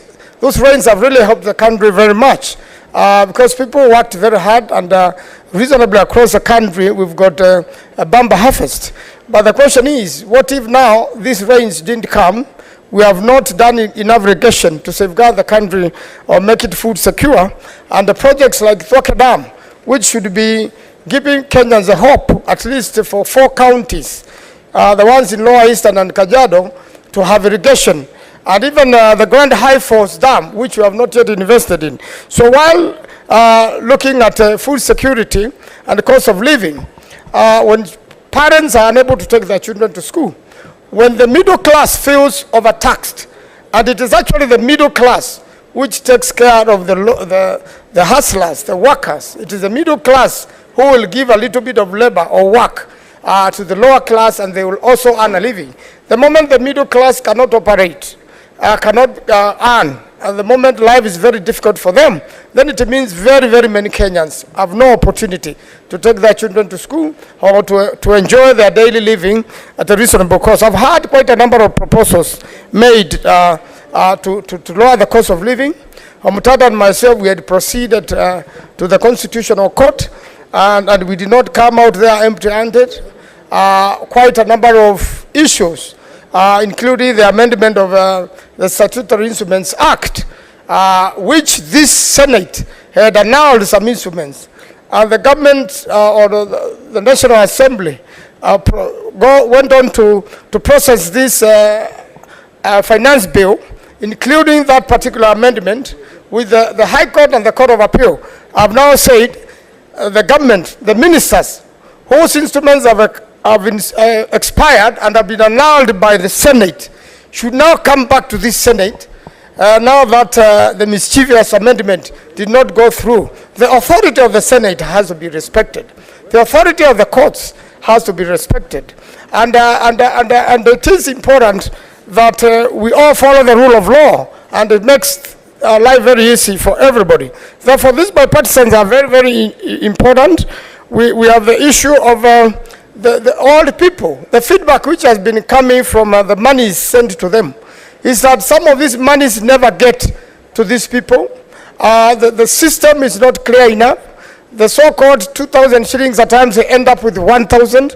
So I like the proposal that they be reasonably taken care of so that people can enjoy their old age in this country. We've got quite a number of senior citizens who are no longer working. Some have no children to support them. They have no land to farm, and they may not have the energy to farm. So that particular issue came up with the bipartisan, and it is very, very important we take care of all the old people, and we have a system which works, probably even a law or a policy, so that, in fact, most of them are proposing if their telephone numbers could be used and the money is wired there, it saves a lot of expenses for the country.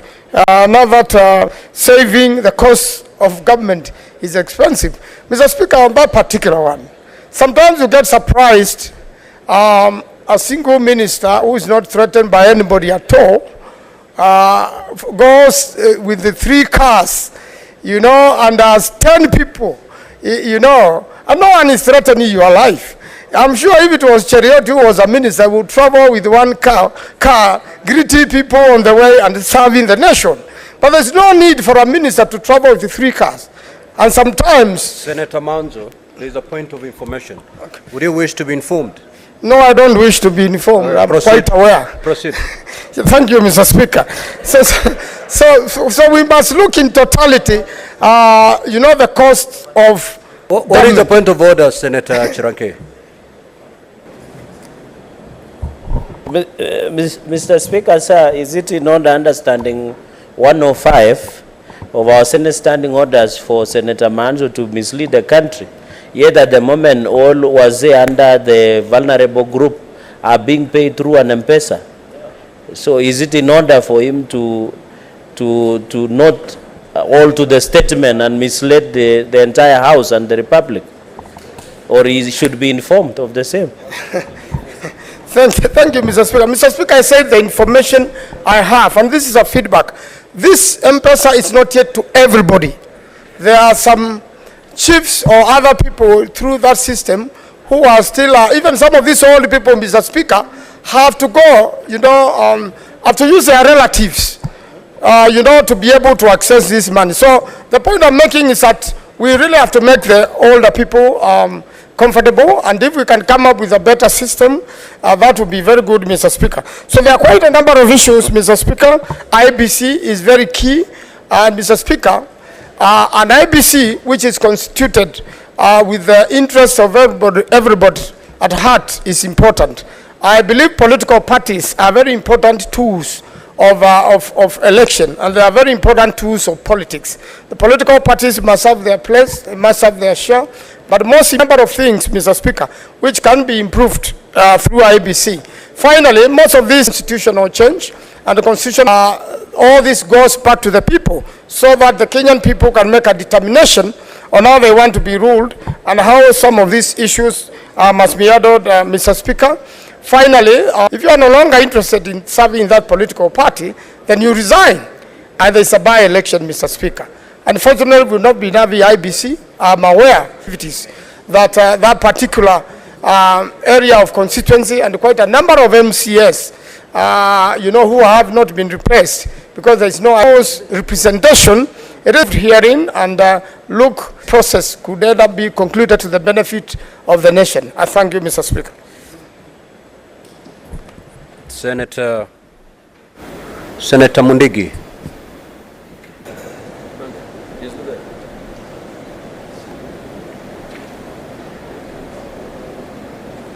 Mr. Speaker, I rise to support the NADCO report, and I start by really appreciating all the committee members led by our leaders, majority from both houses, that were able to embark on a very intensive journey on the matters that the majority leader was able to share before this House, and I really want to applaud them. Also thank all citizens for the patience. Thank our brothers and sisters from the opposition for feeling that it is more impactful to be able to put needs to have different stakeholders, like from the church leaders, leaders from different political parties with the composition. This will ensure that we will be able to give opportunities to the people of Basil constituency, whereby their member died and up to date they are not represented in Parliament. So with this reconstitution of the IEBC, then we will be able to have representation of Parliament. The discussion of the funds ranging from the which has surprised us as women leaders, Mr. Speaker, is on the issue of the 2/3 gender rule. That to our surprise yesterday when we had our PG with the President, Dr. William, we realized that then the 2/3 is no longer within the NADCO. And the President, William Ruto, has been very much on the forefront, ensuring that he supports the women agenda very much.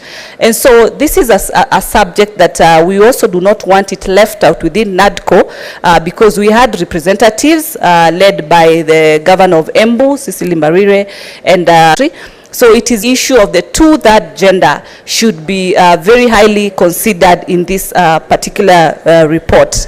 The discussion of the office of the opposition, Mr. Speaker, is very important because, as we've said clearly, the opposition leader plays a very key role.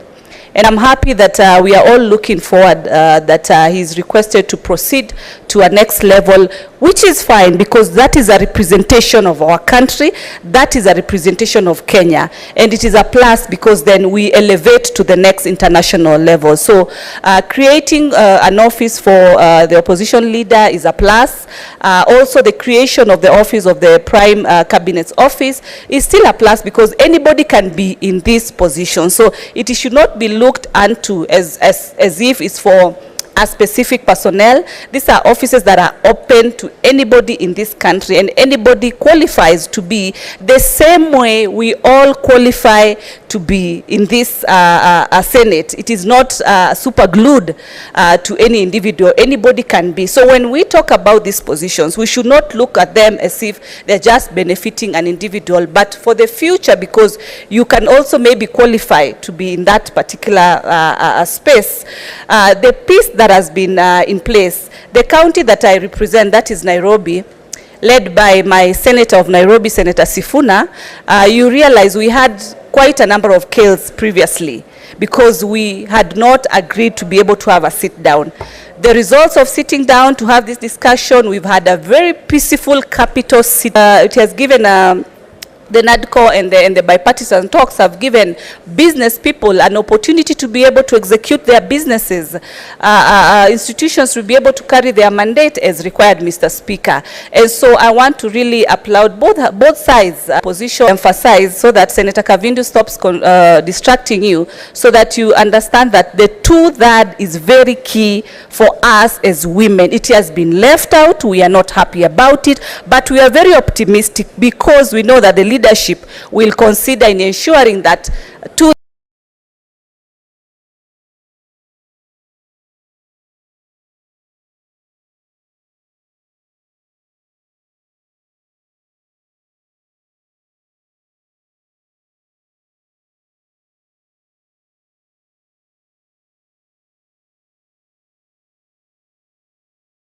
And I think to myself, of Wednesday, February 14, which is expected to commence at 2:30 p.m. And members of Parliament are expected to deliberate on a couple of motions and bills this afternoon, starting with a procedural motion spearheaded by the leader of the majority party, Honorable Kimani Ichung'wah. The procedural motion on the limitations of debate and sessional papers. In pursuant to the provisions of Standing Orders 97.1, the House orders that each speech in a debate on any sessional paper shall be limited as follows: a maximum of 2.5 hours with not more than 20 minutes for the mover in moving and 5 minutes for any other member speaking, including the leader of the majority party and the leader of the minority party, with the chairpersons of the relevant committees, if it's not moved by the chairpersons of the relevant committee, and at 10 minutes before the expiry of the time. And the mover shall be called upon to reply, and further, the priority in speaking shall be accorded to the leader of the majority party and the leader of the minority party in that order. Also, the procedural motion on the limitation of debate on the reports of the constitutional commissions and independent offices. This by the leader of the majority party and pursuant to the provisions of Standing Orders 97.1, the House orders that each speech in debate on reports of the constitutional commissions and independent offices be limited as follows: a maximum of 4 hours, no more than 30 minutes for the mover in moving, and 10 minutes in replying. A maximum of 30 minutes for the chairpersons of the relevant committees, and a maximum of 10 minutes for any other member speaking, except for the leader of the majority party and the leader of the minority party, who shall be limited to a maximum of 15 minutes each, and the priority be accorded to the chairpersons of the relevant committee, the leader of the majority party, and the leader of the minority party in that order. Also on the procedural motion on the limitations of the debate on the annual estimates and committee of supply, the leader of the majority party.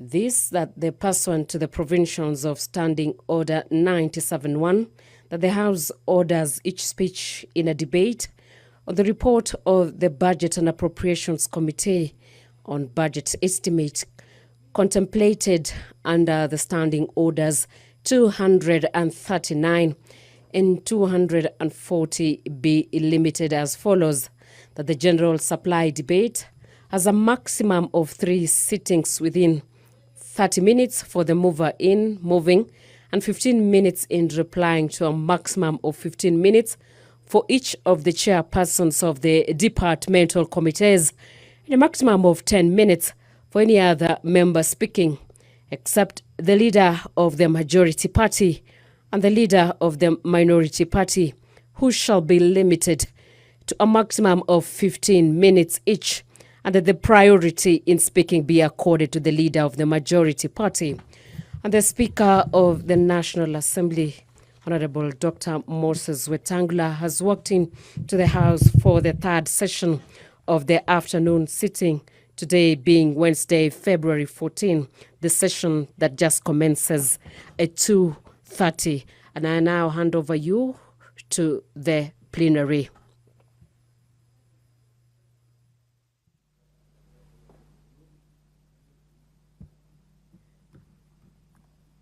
Mheshimiwa, tuombe.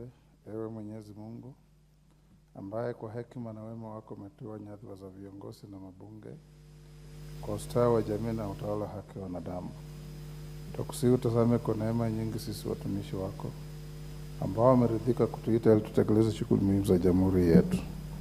Tukuomba uteremshie baraka zako sisi tuliokutanika hapa, na utujalie tuyatende na kuyafikiria mambo yote yatakayofikishwa mbele yetu kwa njia ya haki na uaminifu, ili utukufu na sifa zako siendelezwe, na ili kustawisha amani, ufanisi na heri ya nchi yetu na wale ambao haja zao umesikabidhi mikononi mwetu. Amen.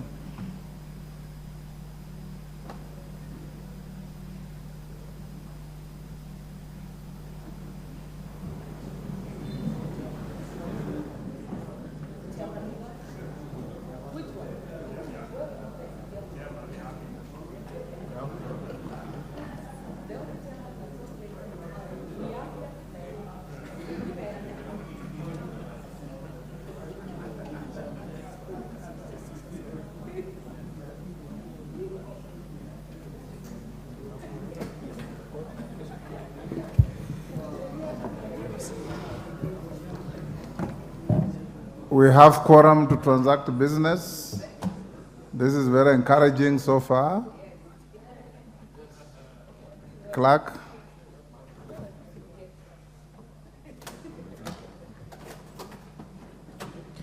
Order number 1, administration of oath. Order number 2, communication from the chair. Order number 3, messages. Order number 4, petitions. Order number 5, papers. Majority. Thank you very much, Honorable Speaker. Honorable Speaker, this afternoon I beg to lay the following papers on the table of the House today, Wednesday, February 14th, 2024, in the afternoon sitting. Honorable Speaker, the first item is approval granted under Article 223 of the Constitution from the Contingencies Fund in the financial year 2023-2024 from the National Treasury. Second, reports of the Auditor General financial statements for the year ended 30th June 2023 and the certificates therein in respect of the following. A, Witness Protection Agency Staff Housing Mortgage Scheme Funding, Office of the Registrar of Political Parties Staff Mortgage and Car Loan Schemes. C, State Officers and Public Officers Motor Car Loan Scheme Fund. D, Judiciary Mortgage Scheme. E, the Judiciary. F, Business Registration Service. G, State Law Office and Department of Justice. H, Office of the Registrar of Political Parties. I, Teacher Service Commission. J, State Department for Environment and Climate Change. K, Development Receiver of Revenue Statements. I, Revenue Statements of the Business Registration Services. And lastly, Honorable Speaker, Office of the Prime Cabinet Secretary. I thank you, Honorable Speaker, and I beg to lay. Thank you. Chairperson, Decentralized Funds Accounts Committee. Mulyungi, is that you? Go ahead. Are you ready? Yes. Thank you, Mr. Speaker. Mr. Speaker, I beg to lay the following paper on the table of the House today, Tuesday, 13th February 2024. Second report of the Decentralized Funds Accounts Committee on its consideration of the financial statements for the National Government Constituency Development Fund for 5 constituencies in Odinga County for financial years 2013-2014, 2014-2015, and 2015-2016. Thank you, Mr. Speaker. Thank you. Next order. Order number 6, notices of motion. Honorable Mulyungi. Mr. Speaker, I beg to give notice of the following motion, that this House adopts the report of the Decentralized Funds Accounts Committee on its consideration of the financial statements for the National Government Constituency Development Fund for 5 constituencies in Odinga County for financial years 2013-2014, 2014-2015, and 2015-2016, laid on the table of the House on Tuesday, 13th February 2024. Thank you, Mr. Speaker. Thank you. Chairperson, Public Accounts Committee. Thank you, Honorable Speaker. Honorable Speaker, may I give notice of the following motion, that this House adopts the report of the Public Accounts Committee on its examination of the report of the Auditor General on the financial statements for the national government ministries, departments and agencies for the financial year 2020-2021, laid on the table of the House on Thursday, the 30th November 2023. Thank you, Mr. Speaker. Thank you. Next order.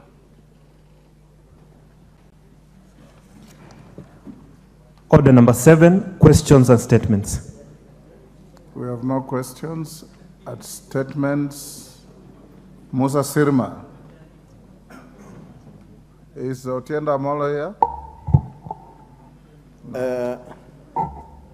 Mr. Speaker, I wish to issue the following statement with the objective of updating you. Just hold. Wandai, this is in response to a statement raised by Senior Counsel Otienda Molo. I would want to believe you'll hold this brief. Will you? You don't answer the Speaker by saying, yeah. You just say, yes, Mr. Speaker. It's just decorum. You say, yes, Mr. Speaker, or Madam Speaker. Pardon? Well, that's how you have been interacting with the public. Go on, Musa. Mr. Speaker, I wish to issue the following statement with the objective of updating you on the status of the various issues concerning members with regards to the National Government Constituency Development Fund. Allocation to the National Government Constituency Development Fund. The National Government Constituency Development Fund was allocated a total of 53,531,500,000 in the original budget of financial year 2023-2024. A further 4.4 billion was allocated to the fund under Supplementary Estimate 1, whereby 3.4 million was distributed to 290 constituencies as a conditional grant towards construction of classrooms and integrated learning centers with junior secondary schools, while 1 billion was additional allocation to the 17 constituencies in Nairobi County for school infrastructure development. A total budget allocation for 2023-2024 financial year is therefore 57,931,500,000. The status of disbursement of funds to the from the National Treasury to the board. The National Treasury letter reference AG 13/51/volume 479 dated 9th of January 2024 to the Speaker of the National Assembly committed to schedule monthly disbursement of 10 billion effective January 2024 to ensure that the full allocation is disbursed by the end of the financial year, that is June. Following the undertaking of the 10 billion undertaking, Kenya shillings 10 billion was disbursed to the board in the month of January 2024 and has so far been disbursed to the constituencies. Further, the National Treasury letter reference AG 13/51 volume 4 of 81 dated 13th of February, that is yesterday, has confirmed that plans are underway to release 10 billion by the end of February.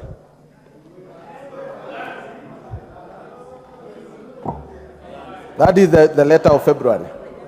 Status of preparation and submission of project proposal for 2023-2024 financial year. The board, in a circular to the fund account managers, reference NGCDF B/CEO/NGCDF circulars volume 2 34 dated 29th of August 2023 required constituencies to submit project proposal by 30th of November 2023. By Wednesday 14th of February, that is today, 289 constituencies had submitted their project proposals to the NGCDF board. So only one constituency has not submitted. Disbursement to the constituency. Honorable Speaker, pursuant to section 5(1) of NGCDF Act, each and every disbursement from the fund shall be approved and recorded in the minutes of the board. In this regard, and have noted the challenges faced by the various constituencies in financing urgent administrative and bursary requirements, the board resolved to disburse at least 30 million per constituency that had submitted their project proposal to cater for education bursary, emergency, administrative, and recurrent expenditure. Mr. Speaker, we have attached a list of an annex of the disbursement. Mr. Speaker, thank you.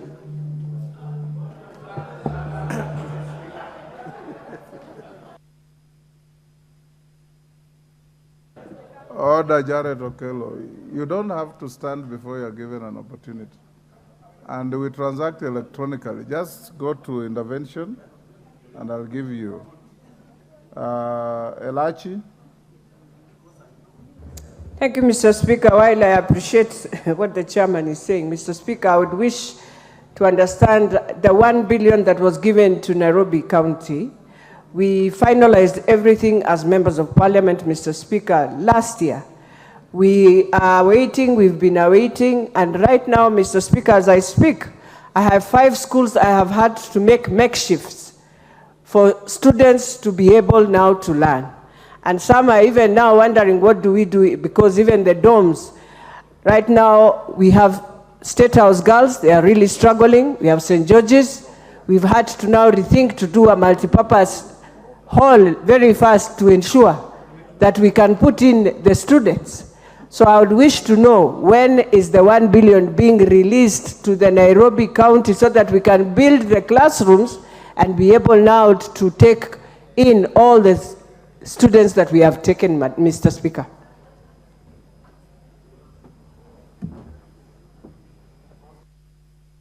Robert Bukose. Thank you, Honorable Speaker. Honorable Speaker, as much as I appreciate what the chair has read, unfortunately it ended prematurely because I was still waiting for him to be able to clarify. Honorable Speaker, what we've also learned is that not all members have got an equal share of the CDF money. Some constituencies have been given 30 million, while other constituencies have been given 60 million. What is the criteria for it? Because we are all equal members in this House, we all represent equal constituencies, and therefore there is no reason why another constituency should get 60 million while I'm getting 30 million. It's quite unfair, and I think that calls for this House to rise to the occasion. Thank you, Honorable Speaker. Musa Sirma, you record what members are saying. You will have a response. Wandai. Mr. Speaker, let me just say this, that first and foremost, the statement that has been issued by the chair of the committee dealing with NGCDF, my good friend, the Honorable Musa Sirma, is thoroughly underwhelming. Thoroughly underwhelming. Because we would have expected, Honorable Speaker, at the very least, to hear from the chair that this much money has since been disbursed to the constituency CDF account over and above the 10 billion shillings that we received in January. If we are to take you seriously. Remember, Mr. Speaker, that these commitments have been made before, but they have been floated. It was just in December, I think on 7th December or 6th, when you were told that by the end of the year, of December, we shall have gotten money in our accounts. It never happened. It never happened. Now, Honorable Sirma is coming here today, the 14th of February, still talking about the 10 billion that was released way back in January. Yet, we are only remaining with about 4.5 months to the end of the financial year. To the end of the financial year. And NGCDF is not just about bursaries. You know that. It's about projects which have been planned for. Projects which are earmarked to help the people down there. Mr. Speaker. Mr. Speaker, this House must put its foot down. I know that the issue of exchequer release is affecting very many other sectors, including the road sector. Right now, Mr. Speaker, I know we are anticipating the second supplementary budget. Yet there are projects which were planned for in the main budget way back in June last year that are yet to be implemented. We rushed into the first supplementary budget, now we are going to the second one, yet projects which were planned for way back as June last year are yet to be implemented as a result of lack of exchequer releases. So if there's a problem, we need to be told what is the problem. Because as far as we are concerned, the government continues to collect money every day, every second, every minute, from Kenyans, us included. We need to know. What is it that is not happening? What is it? So on this issue of NGCDF and GAF, Mr. Speaker, I'm afraid that this House will have to put its foot down. It's something that we want to avoid, but we can't, Mr. Speaker. If only to jolt those who are responsible to do what that they are supposed to do. Because it appears that unless they are jolted, they can't do anything. The only language that these people seem to understand, Mr. Speaker, is action, positive action. Positive action. And the positive action must begin now, Mr. Speaker, if only to send a message. I don't know. Thank you. Mr. Speaker, as I conclude now. Yes. So we need a more categorical statement. Yes. Not those kind of things, Mr. Speaker. I'm sorry to say this.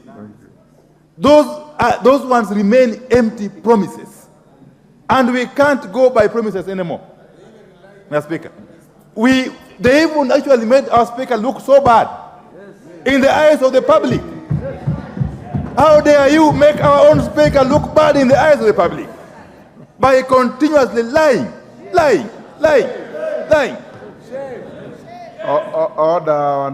This policy, this tradition of lies is now taking a new turn. And I use parliamentary language. Okay, I withdraw. I withdraw the term lie. Yes. And I substitute with untruth. Untruth. I substitute the word untruth for lie or mislead. I'm guided. Thank you. May I speak? Shamelessly misleading, I'm being told. Yes. Mr. Speaker, let me conclude that please guide us, help us, Mr. Speaker. If, for instance, we are to go at the pace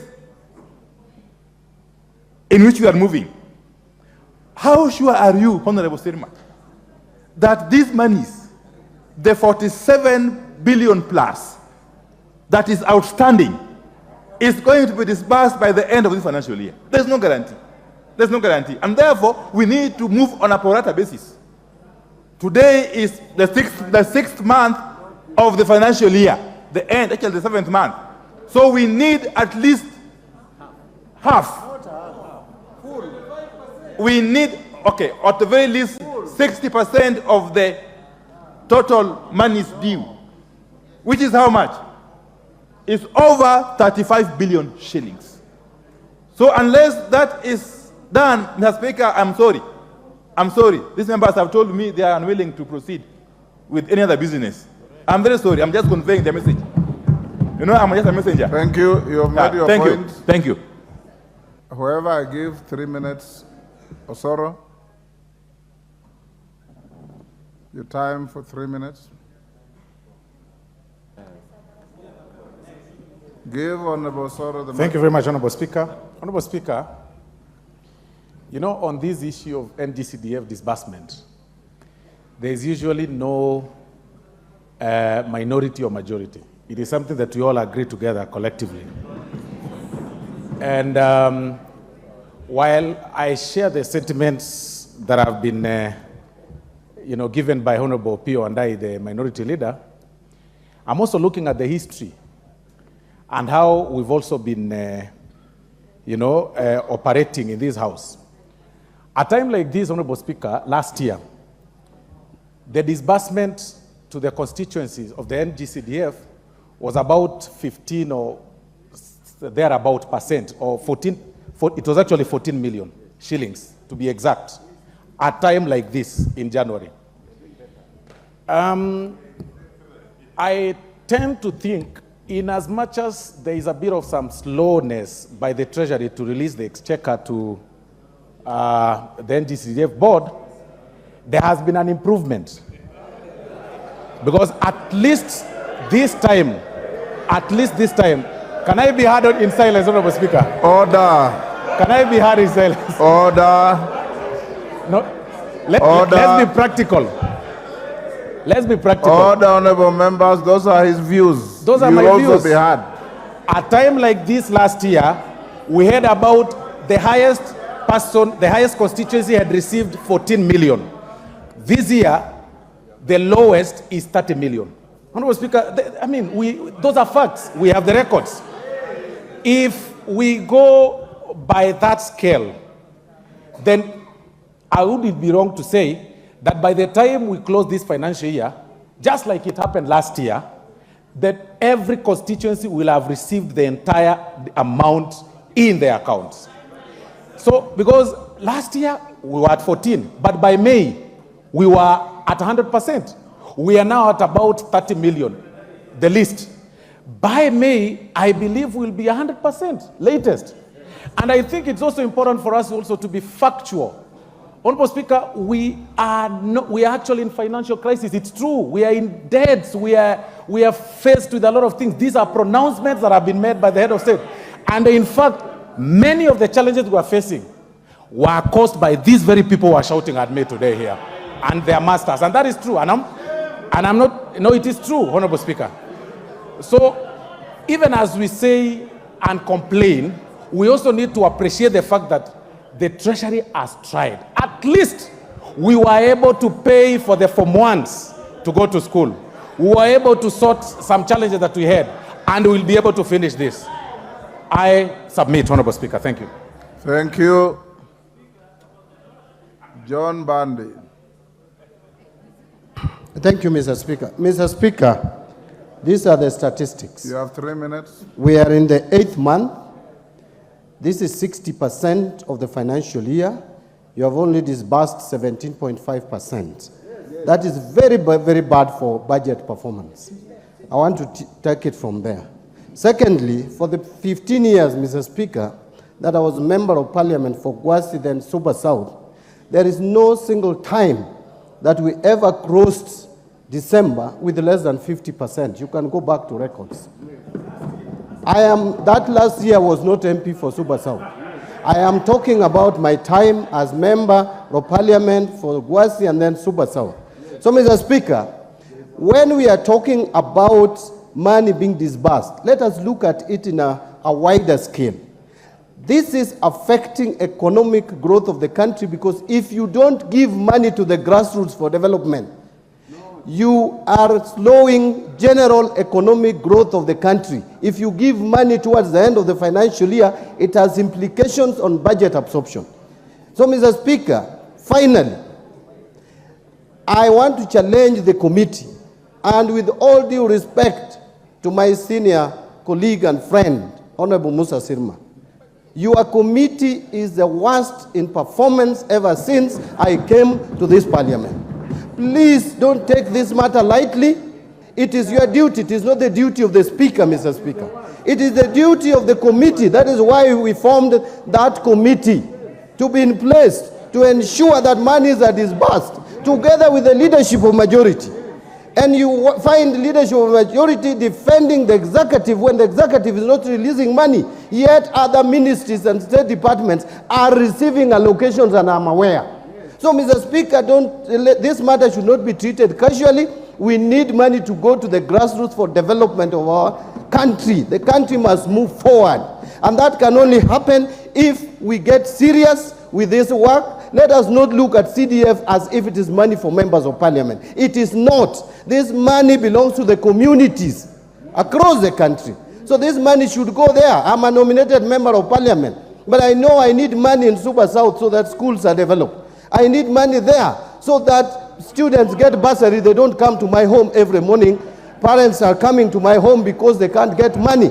So please, Mr. Speaker, the chairman should come out clearly and explain to this House what steps he's going to take to ensure that in the shortest time possible, all the disbursements are made to CDF accounts, and not stories, the same stories we started hearing a year ago, and the same stories we hear today. Thank you, Mr. Speaker. Member for Gilgil. Thank you, Mr. Speaker. You know, Mr. Speaker, today is Valentine's Day. There will be a lot of many empty promises in some quarters. And we are praying that Parliament is not one of them today. Because, Mr. Speaker, it is very disheartening for this Parliament to actually defend an already bad performance last year to actually mean it is good. Mr. Speaker, we have suffered, and right now, we have children in JSS, even the money that is supposed to come through the Ministry of Education, has not come. So we have children being sent home, aged 11 years, aged 12 years, because there is no infrastructure and there is no lockers in those schools, Mr. Speaker, and it is quite an unfortunate situation. And Mr. Speaker, you know, just recently we saw Treasury announce very proudly that they have released all the monies for county governments, 100%, which is about almost 400 billion, Mr. Speaker.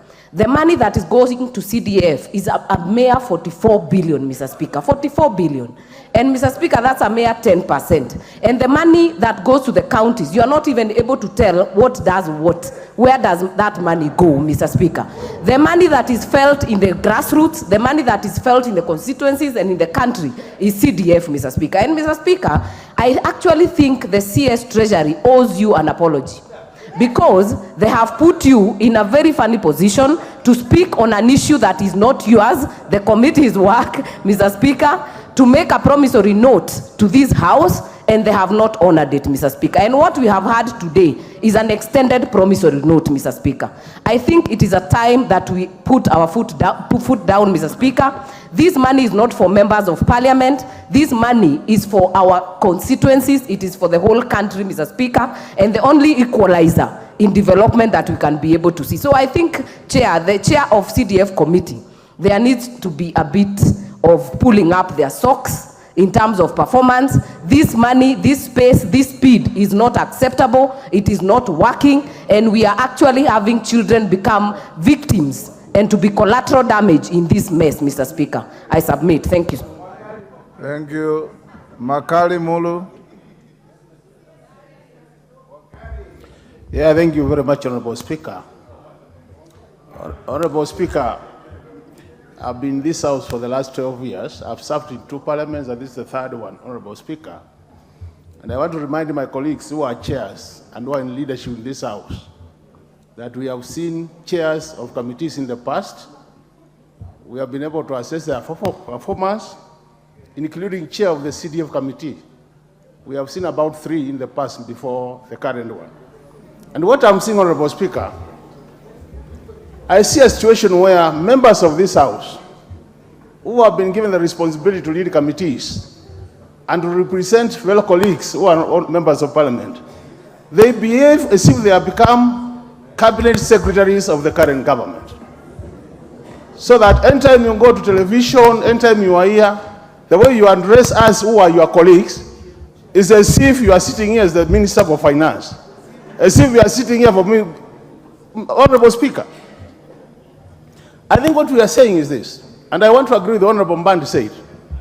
You know, for you to grow an economy, and I want to speak with an authority on this matter, for you to grow an economy, if you have no development activities, either in the rural or in the cities, you will never grow your economy. Economy grows because of the development budget.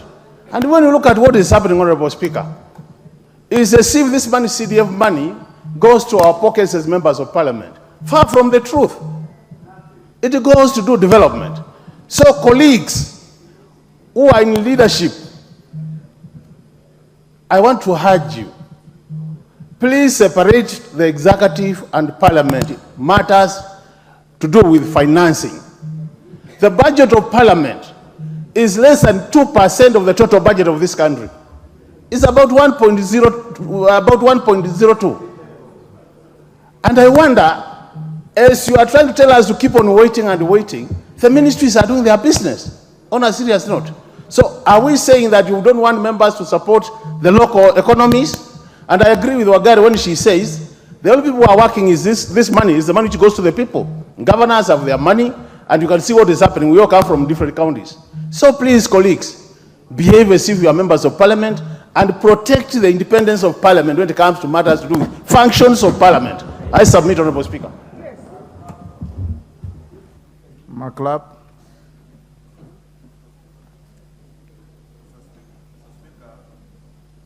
Give him a working mic. I think it's working now. Sit on. So, Speaker, I am shocked to You have no mic. Mr. Speaker, I am shocked to the bone marrow from the information given by my neighbor, Honorable Sirma. I am shocked to my bone marrow because He read a statement until he terminated it instantly. Meaning, he is neighbor here and neighbor at home, Jepkonga. Mr. Speaker, truthfully speaking, this is my first time in Parliament. There is a big contradiction between being a member of Parliament and being an executive. So, Speaker, if you read there, it says for the welfare of society and the just government of the people.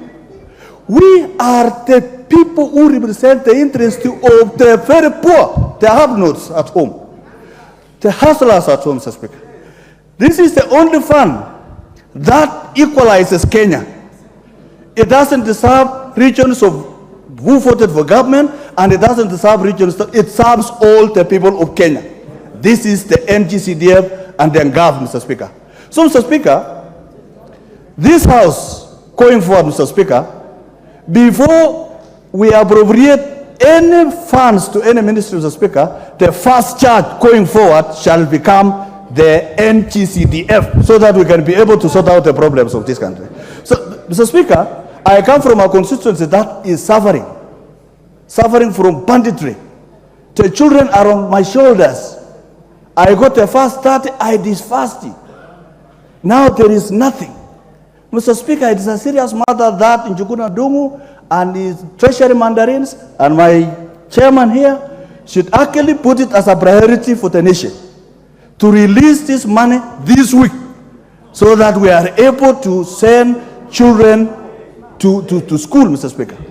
Mr. Speaker, we are 8 months and we still have promises. I want to ask the leadership of this House. Last year, it was an extraordinary year. It was an extraordinary year because there was issues of court and CDF came late. So we cannot compare an extraordinary year and a normal year where we passed appropriation in good time. Why do other ministries receive their exchequer and yet CDF is not getting? Mr. Speaker, we must rise to the occasion and call all members of this House, regardless. Children of Kenya do not belong to Azimio or Kenya Kwanza. They are the children of the nation. They are the future. If we interfere with the future, we shall also interfere with this Parliament and we shall interfere with the nation.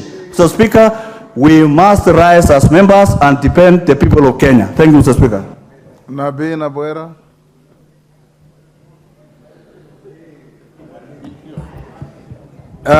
Thank you, Mr. Speaker. I rise to add my voice on this issue. Mr. Speaker, I don't know how I want to describe that message from the executive. To the best of my knowledge, the chair CDF, the chair CDF committee of this House, this is totally embarrassing, totally unacceptable. You are putting all of our jobs on the line. Where? You are putting our jobs on the line. And my friend, you may not survive it yourself.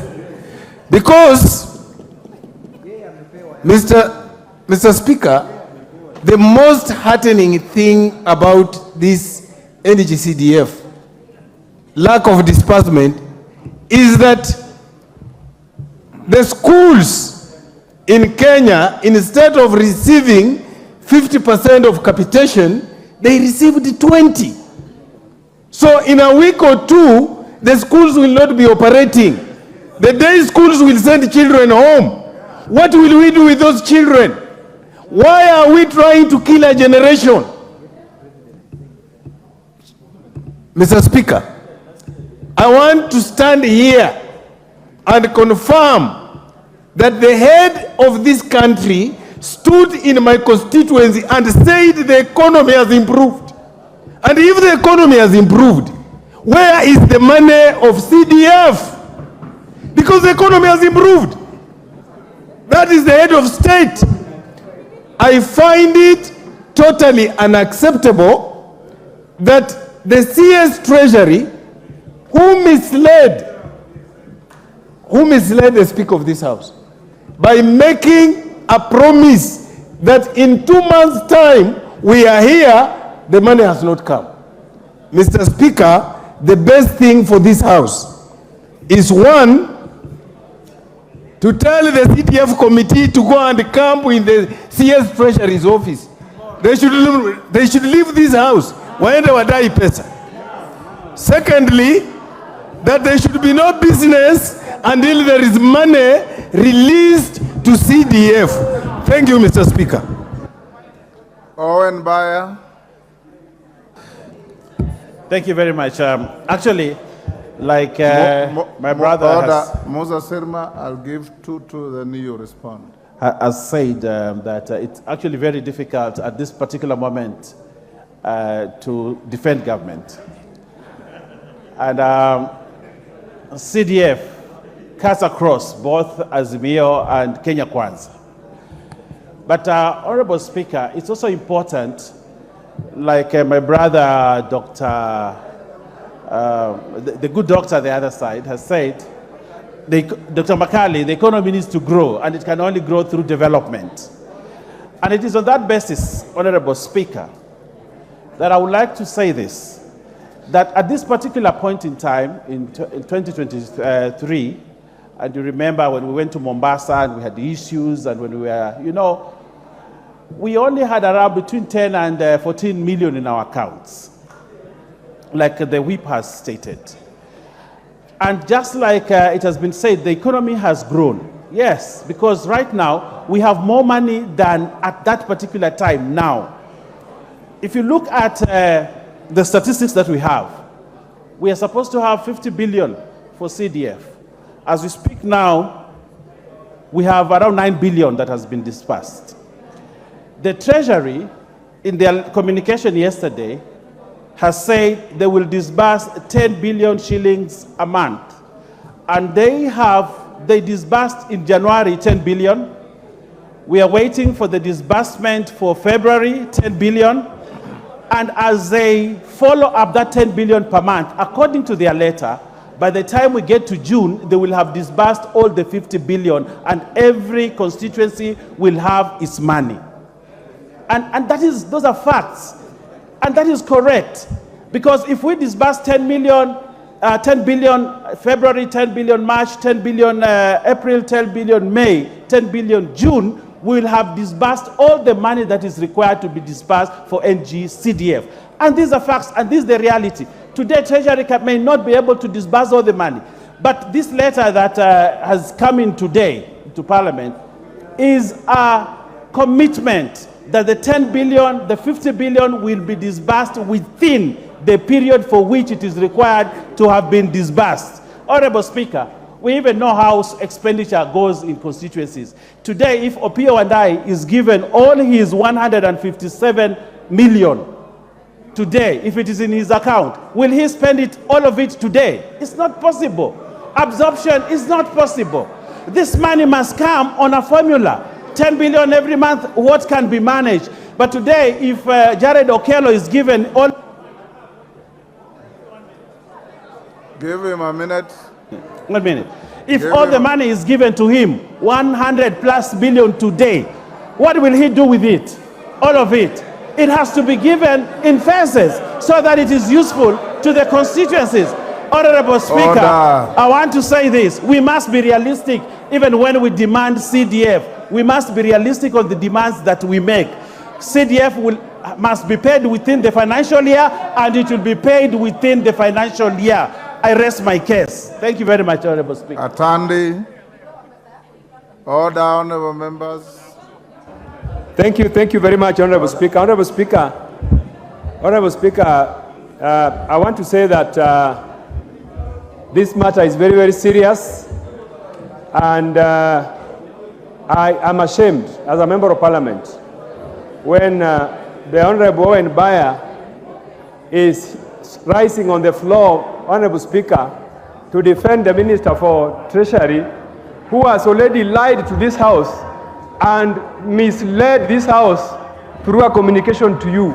It is shameful, Honorable Speaker, and Owen Bayer, you are the reason this House is disrespected by everybody. This Parliament has no respect because of members like you. How can you stand here to defend Treasury CS, who has misled this House and disparaged the image of the Speaker? Address your colleagues with decorum. Owen Baya is not on the floor for discussion.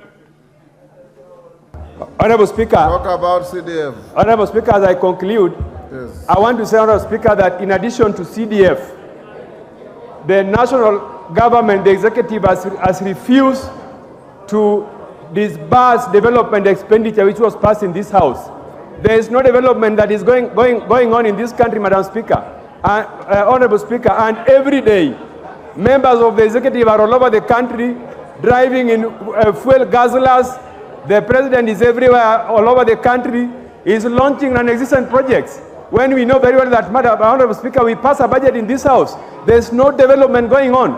Madam Speaker, Honorable Speaker, it's a shame that we have a government that is running this country. This country actually should be closed, my Honorable Speaker. Because if every day you see the president is all over the country launching non-existent development projects, Honorable it is a shame. Order, and there's a point of order from a colleague here. Honorable Speaker, I stand on relevance because I think the matters pertaining to CTF affects both sides of the House, every member of this House. And it is wrong for Honorable Atandi to discuss the president who is not in this House when it comes to matters of CDF.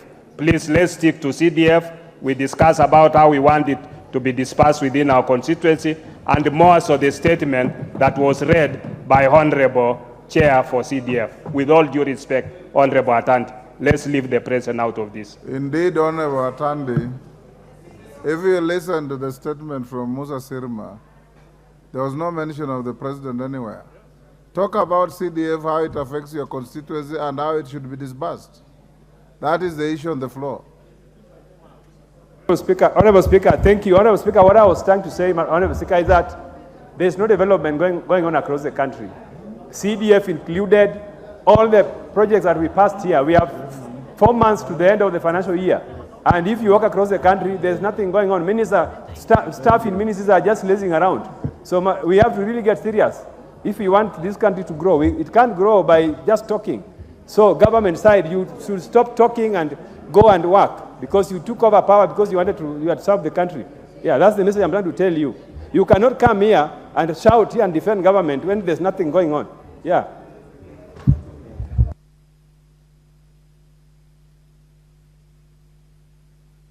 Today you have changed your sitting position. Thank you very much, Mr. Speaker. Being a first-timer, I feel the name lie should apply in this parliament. It will for not. The first time. It will not. Reason? Order. Reason?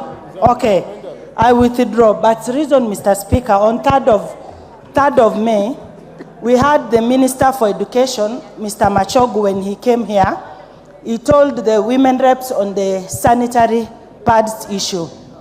On 3rd of October, I remember very well, we were told we were going to be given an answer. Till today, the allocation of sanitary pads, which is very paramount to our girls, is less than 1 billion.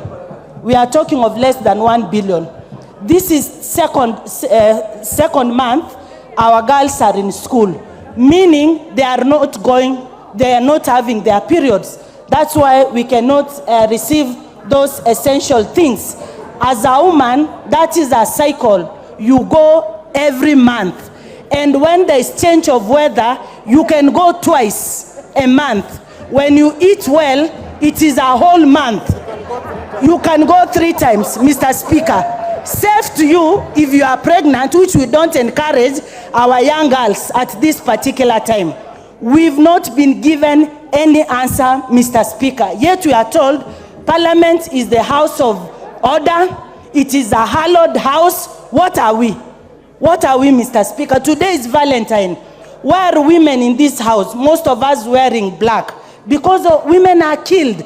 Femicide, everything. So why I stood, Mr. Speaker, is to confirm that what we are told, I don't see where we are substituting, even if it's not a parliament language, but everything, it looks like it is, yes, Mr. Speaker. Order, thank you. There's a point of order here. Have you finished? Donya, have you finished? No, she has not. Mr. Speaker, Order, Chepkonga, there is no disorder, she has finished. No, she has not finished. She just said she has not.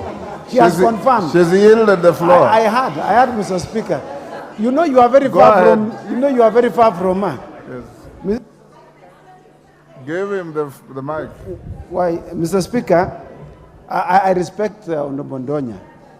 I would just like her to, decorum requires that you consider the sensitivity of the matter that you are contributing to. Two, we all belong to different communities that are congregated here in this assembly. Some of the things are not said when in the midst of elders, Mr. Speaker. Mr. Speaker, Mr. Speaker, Mr. Speaker, there are children that are watching, they are boys. Boys are not told such kind of things at an infant age. And even my culture, Mr. Speaker, and I'm talking about my culture, I'm not talking about your culture, Honorable Samsam. Your culture is different from mine. Even yourself, the one who is shouting, that culture of yours allows you to say such things, but mine does not allow. You can even see the Deputy Speaker is also on a point of order to agree with me. You have made your point. What are you talking about? You sit down. You have made your point. Honorable Speaker, I want to ask Honorable Chepkonga, who's my MP, to apologize to the women and the girls of this country. There is nothing shameful, there is nothing to hide about having periods.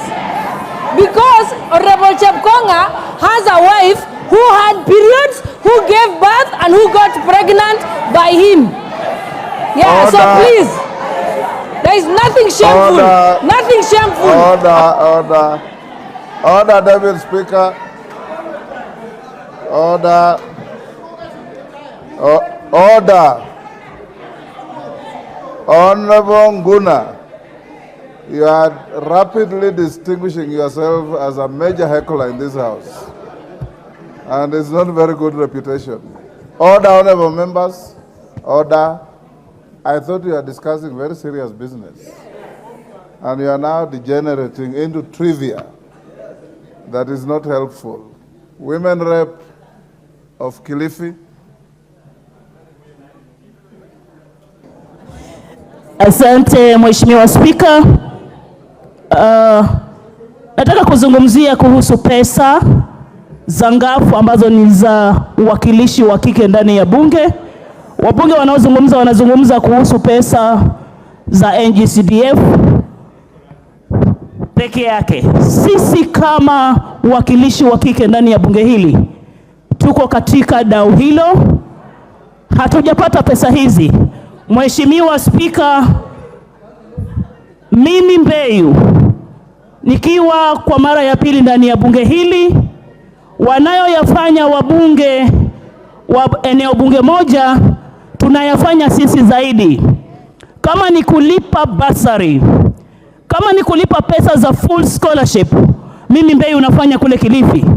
Kufikia saa hizi Mheshimiwa Spika, sijapata pesa zangu za project za ngafu first quarter na second quarter. Sijapata pesa za bursary. Watoto paka saa hizi ninazokuambia wamekaa kwa ofisi yangu, niliwaambia nitawalipia bursary, nitawalipia fee yao ya full scholarship kufikia last week kabla hatujafungua bunge. Akaunti yangu haijaingia pesa. Wakilishi wa kike hapa hawana pesa. Hii serikali yetu ni nini inawatakia kizazi chetu cha watoto ambao ni wakwenda shule? Tuko tukisema elimu kwanza. Mimi pale Kilifi najulikana mama lao, mama G, elimu kwanza ndani ya Kilifi. Sijaweza kutimiza ndoto yangu ya kulipia hawa watoto karo za shule. Ninaonekana mimi ni muongo. Pesa tulizungumza hapa kuhusu sodo, Mheshimiwa Spika, ukiwa hapa, Waziri Machogo akiwa hapa, milioni 470 ambao ni milioni 10 kila jimbo, ni majimbo 47. Hatujaona hizi pesa paka leo. Umeelezewa mambo ya hedhi na wasichana wa kike, wengine wanapata mara 3, mara 4. wengine mara 5, Mheshimiwa Spika, wale wanakula vizuri kwao. Na si aibu. Nataka kuzungumzia Mheshimiwa amesema ni aibu. Hakuna aibu ya hedhi ndani ya baba wala mama. Walio hapa ni wazazi wa watoto wa kike. Aibu ya hedhi inatoka wapi? Wao ni mabwana wa mabibi ambao wanapata hedhi. Aibu ya kuzungumzia mambo ya hedhi ndani ya bunge inatoka wapi? Mheshimiwa Spika, tunataka hizi pesa ziweze kutoka, watoto wetu waweze kwenda shule na tuweze kutimiza ndoto yetu ile ya 100% transition, watoto wa Kenya wasome. Asante Mheshimiwa Spika. Musa Sirma. Order, honorable members. Can you now listen to your chairman? Yes, Mr. Speaker, I want to thank all the members who have raised their concerns as concerning NGCDF. First, I would like to reply on the issue of 1 billion for Nairobi from Beatrice Elachi. Part of that amount of 1 billion, which has been brought to CDF, has never been given a special priority. It is part of the big amount of money which have been given to the CDF. The only option now is for us to discuss with the board so that they prioritize that 1 billion for Nairobi so that it is separated as a different entity or different amount of money, which is not the normal disbursement which usually comes. Second, Mr. Speaker, is our minority leader, my good friend. All the concerns are generic. Don't answer each member in person. Yes. Just make a response to the issues raised. Okay. Thank you, Mr. Speaker. I want also to put the fears that this committee of my committee is the worst committee. I want to tell members. Musa Sirma. Yes.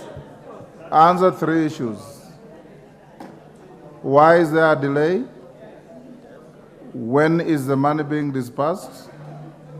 Is there going to be any delay thereafter? Okay.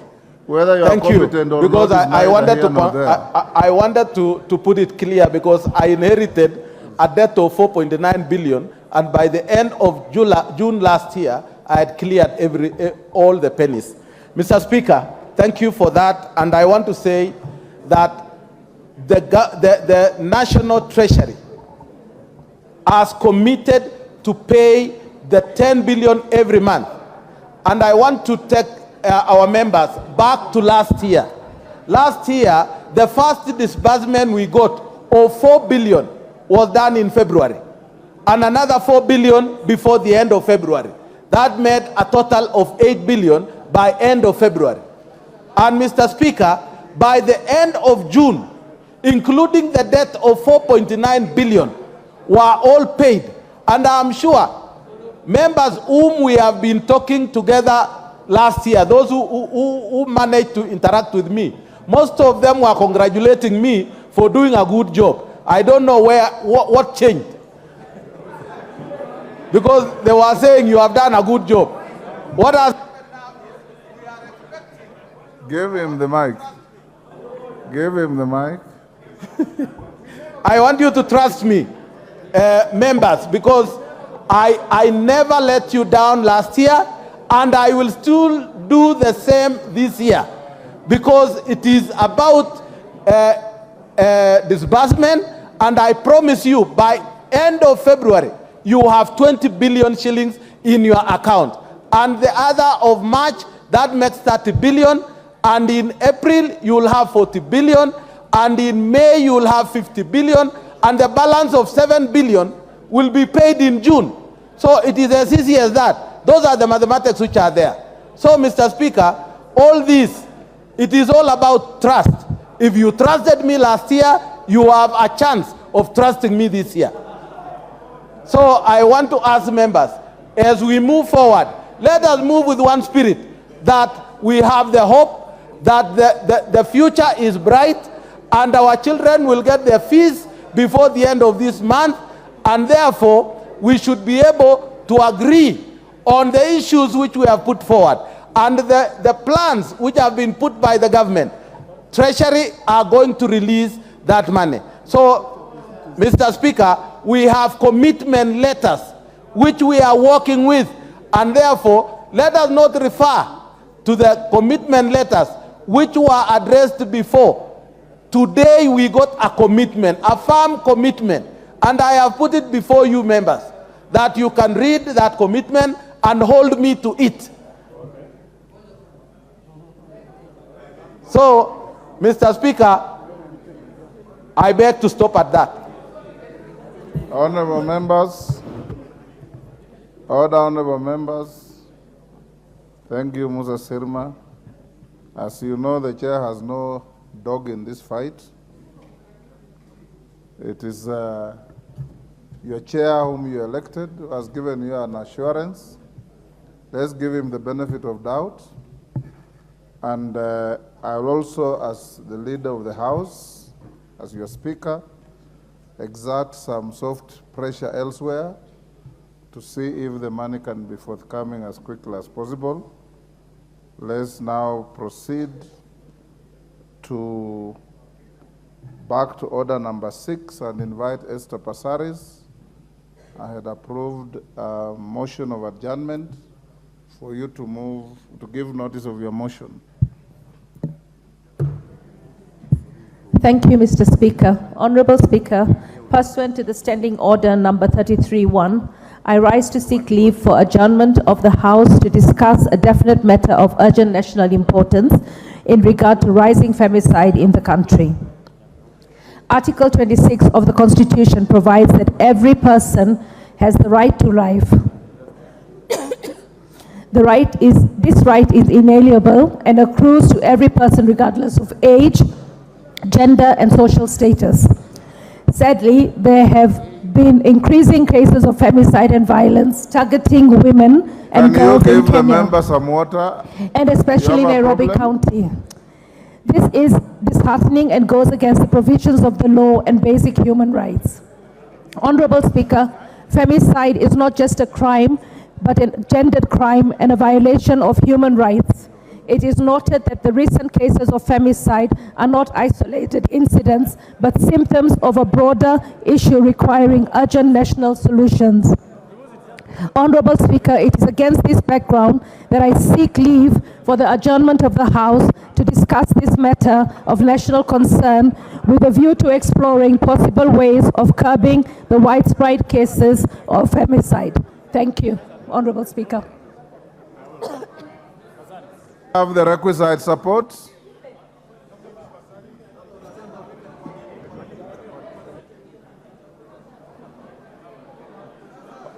Thank you. Order.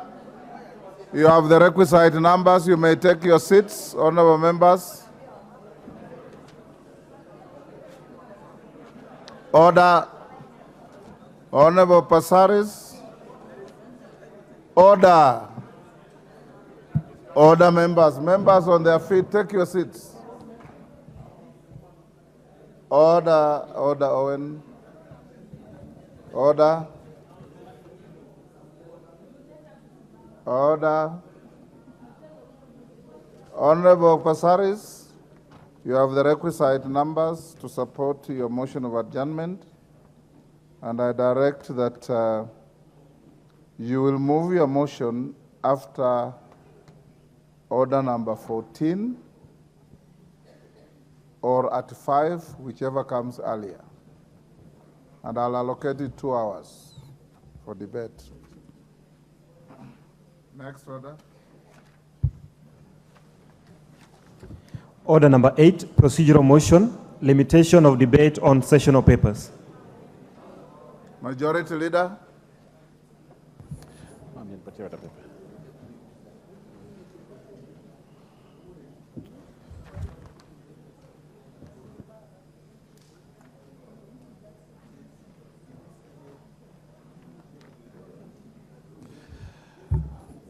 Honorable Speaker,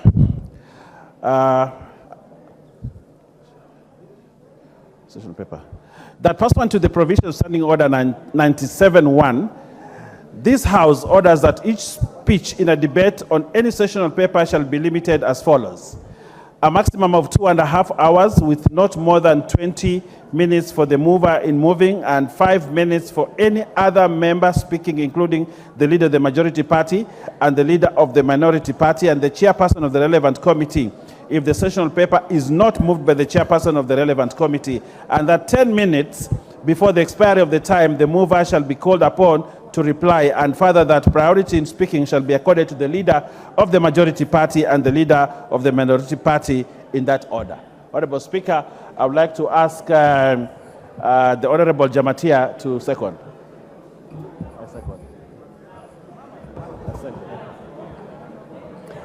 Mr. Speaker, I second. Thank you. Order, honorable members. Order. Order. Kisii Women Rep, take your seats. Honorable members, I now propose the question, which is that pursuant to the provisions of Standing Orders 97-1, this House orders that each speech in a debate on any session or paper shall be limited as follows.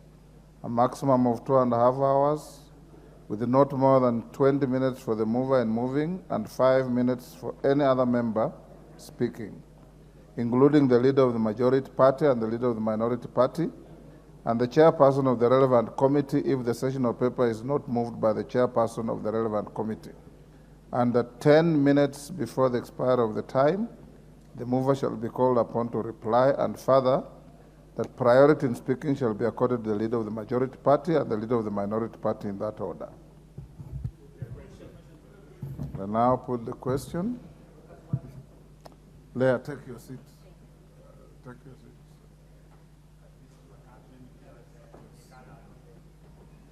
I'll now put the question, which is that pursuant to the provision of Standing Order 97-1, this House orders that each speech in a debate on any session or paper shall be limited as follows.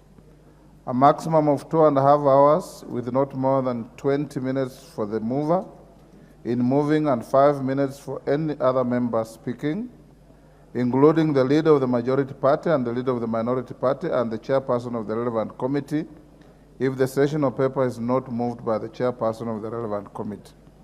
And that 10 minutes before the expiry of the time, the mover shall be called upon to reply, and further, that priority in speaking shall be accorded to the leader of the majority party and the leader of the minority party in that order. As many as of that opinion say aye. Will those of the contrary opinion say nay? The ayes have it.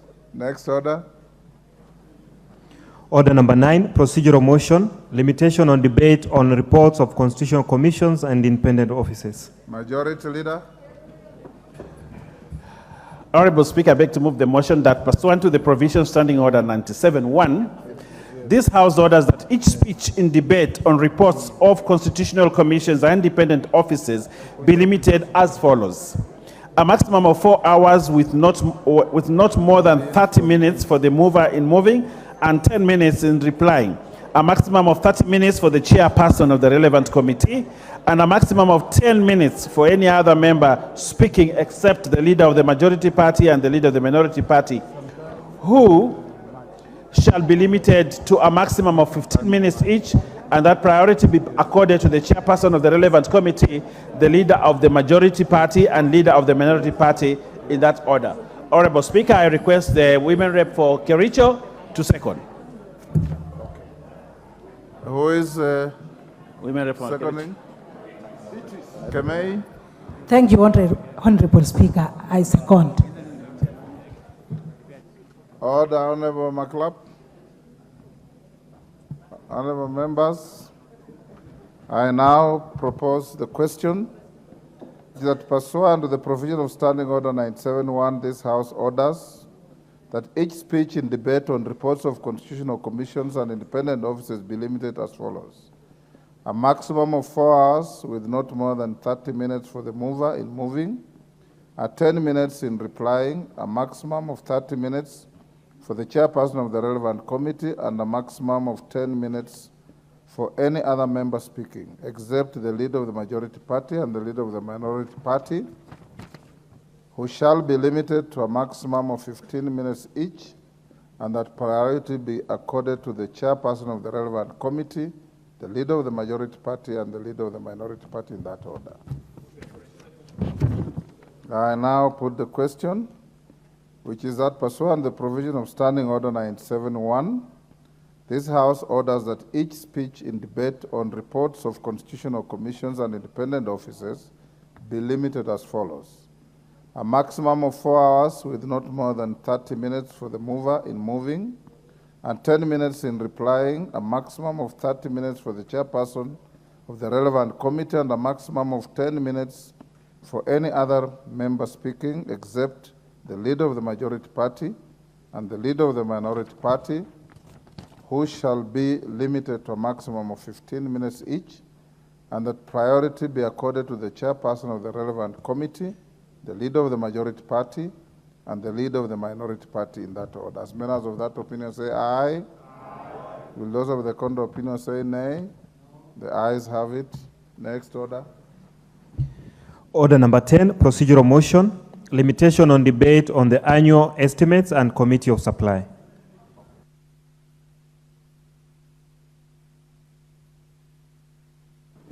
Next order. Honorable Speaker, I beg to move the following motion that pursuant to the provisions of Standing Order 97.1, this House orders that each speech in debate on the report of the Budget and Appropriations Committee on Budget Estimates contemplated under Standing Order 239 and 240 be limited as follows. A. 1. General supply debate. A maximum of 3 sitting days with 30 minutes for the mover in moving and 15 minutes in replying.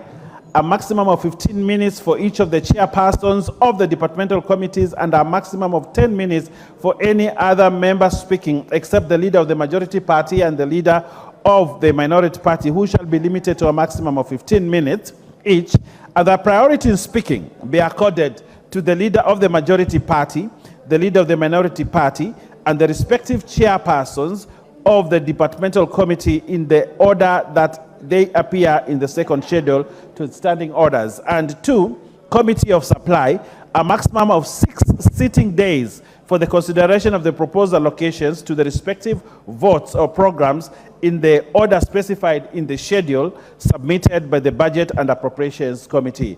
I ask the Honorable Pokose to second. Honorable Speaker, I second. Order, honorable members. I now propose the question, which is that pursuant to the provisions of Standing Order 971, this House orders that each speech in a debate on the report of the Budget and Appropriations Committee on Budget Estimates contemplated under Standing Orders 239 and 240 be limited as follows. 1. General supply debate. A maximum of 3 sitting days with 30 minutes for the mover in moving and 15 minutes in replying. A maximum of 15 minutes for each of the chairpersons of the departmental committees, and a maximum of 10 minutes for any other member speaking, except the leader of the majority party and the leader of the minority party, who shall be limited to a maximum of 15 minutes each, and that priority in speaking be accorded to the leader of the majority party, the leader of the minority party, and the respective chairpersons of the departmental committees in the order that they appear in the second schedule on the standing orders.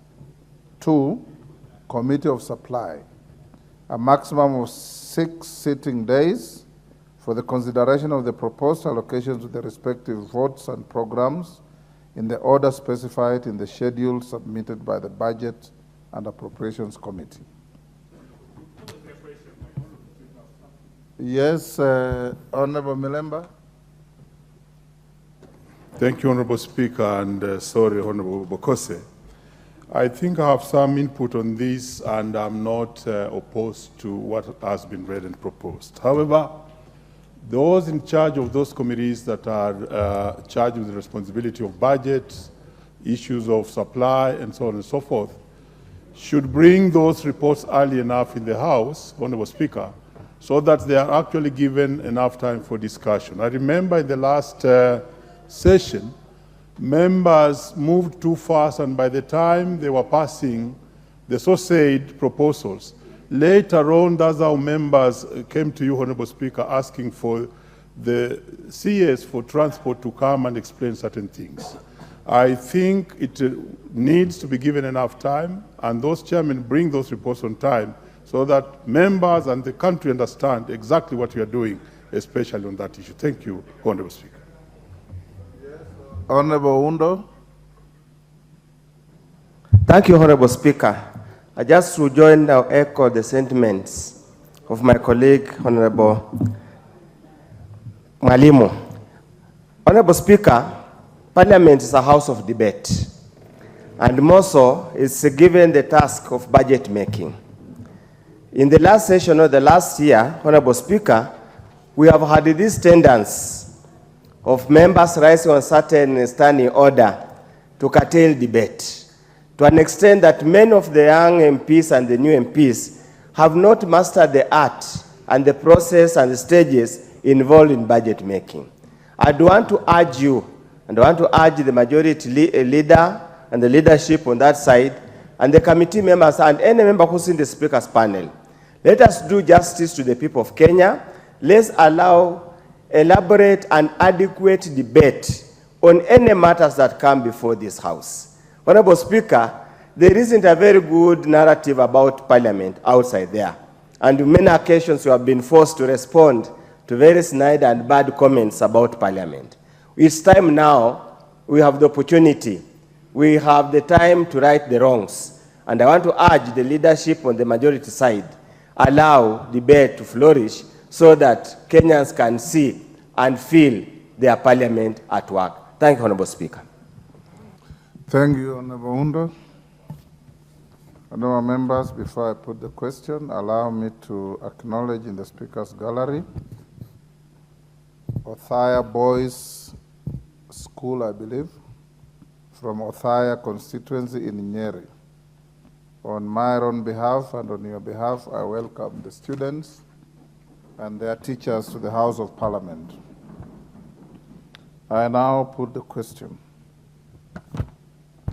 which is that pursuant to the provision of Standing Order 97-1, this House orders that each speech in a debate on the report of the Budget and the Appropriations Committee on Budget Estimates, contemplated under Standing Orders 239 and 240, be limited as follows. General supply debate, a maximum of 3 sitting days with 30 minutes for the mover in moving and 15 minutes in replying, a maximum of 15 minutes for each of the chairpersons of the departmental committees, and a maximum of 10 minutes for any other member speaking except that the leader of the majority party and the leader of the minority party, who shall be limited to a maximum of 15 minutes each. And that priority in speaking be accorded to the leader of the majority party, the leader of the minority party, and the respective chairpersons of the departmental committees in the order that they appear in the second schedule to the standing orders. And 2, the Committee of Supply, a maximum of 6 sitting days for the consideration of the proposed allocations to the respective votes and programs in the order specified in the schedule submitted by the Budget and Appropriations Committee. Thank you. Sorry, as members of that opinion say aye. Aye. Will those of the contrary opinion say nay? The ayes have it. Honorable Bayer and the Chair of Budget, you've heard the sentiments of members. Bring the reports early for members to be able to go through. And we assure you, Honorable Undo, that the Chair does not truncate debate. It's entirely up to the House. When the House, through any member, moves a closure, the only avenue available to the Chair is to put it to the House. If the House says truncate the debate, it's truncated. If you reject it, you go on. So always, if you feel there's inadequacy of debate, marshal your members to reject any truncating of debates. Thank you. Next order. Order number 11, procedural motion. limitation on debate on consideration of Senate amendments to bills originating in the National Assembly. Majority Leader. Thank you, Honorable Speaker. Honorable Speaker, I would like to encourage first Honorable Oundo that we agreed in the morning to follow your guidance on candor and banter. Yes. And therefore, we will go by that to ensure that debate flourishes in this chamber and that members can see and your constituents can see that you're doing what they elected you to do. So we promise that this side we will not truncate debate. Thank you, Honorable Speaker. I beg to move the following motion that pursuant to the provisions of Standing Order 97.1, this House orders that each speech in the general debate contemplated under Standing Order 146, consideration of Senate amendments to bills originating in the National Assembly, be limited as follows. A maximum of 1 hour and 30 minutes with not more than 15 minutes for the mover in moving, 15 minutes for the chairpersons of the relevant departmental committee, and 5 minutes of any other member speaking, including the leader of the majority party and the leader of the minority party, if the bill is not party-sponsored, and that 5 minutes before the expiry of the time, the mover shall be called upon to reply, and further, that priority in speaking shall be accorded to the leader of the majority party and the leader of the minority party and the chairpersons of the relevant departmental committee in that order. Honorable Speaker, I request the Honorable Junaid Mohammed to second.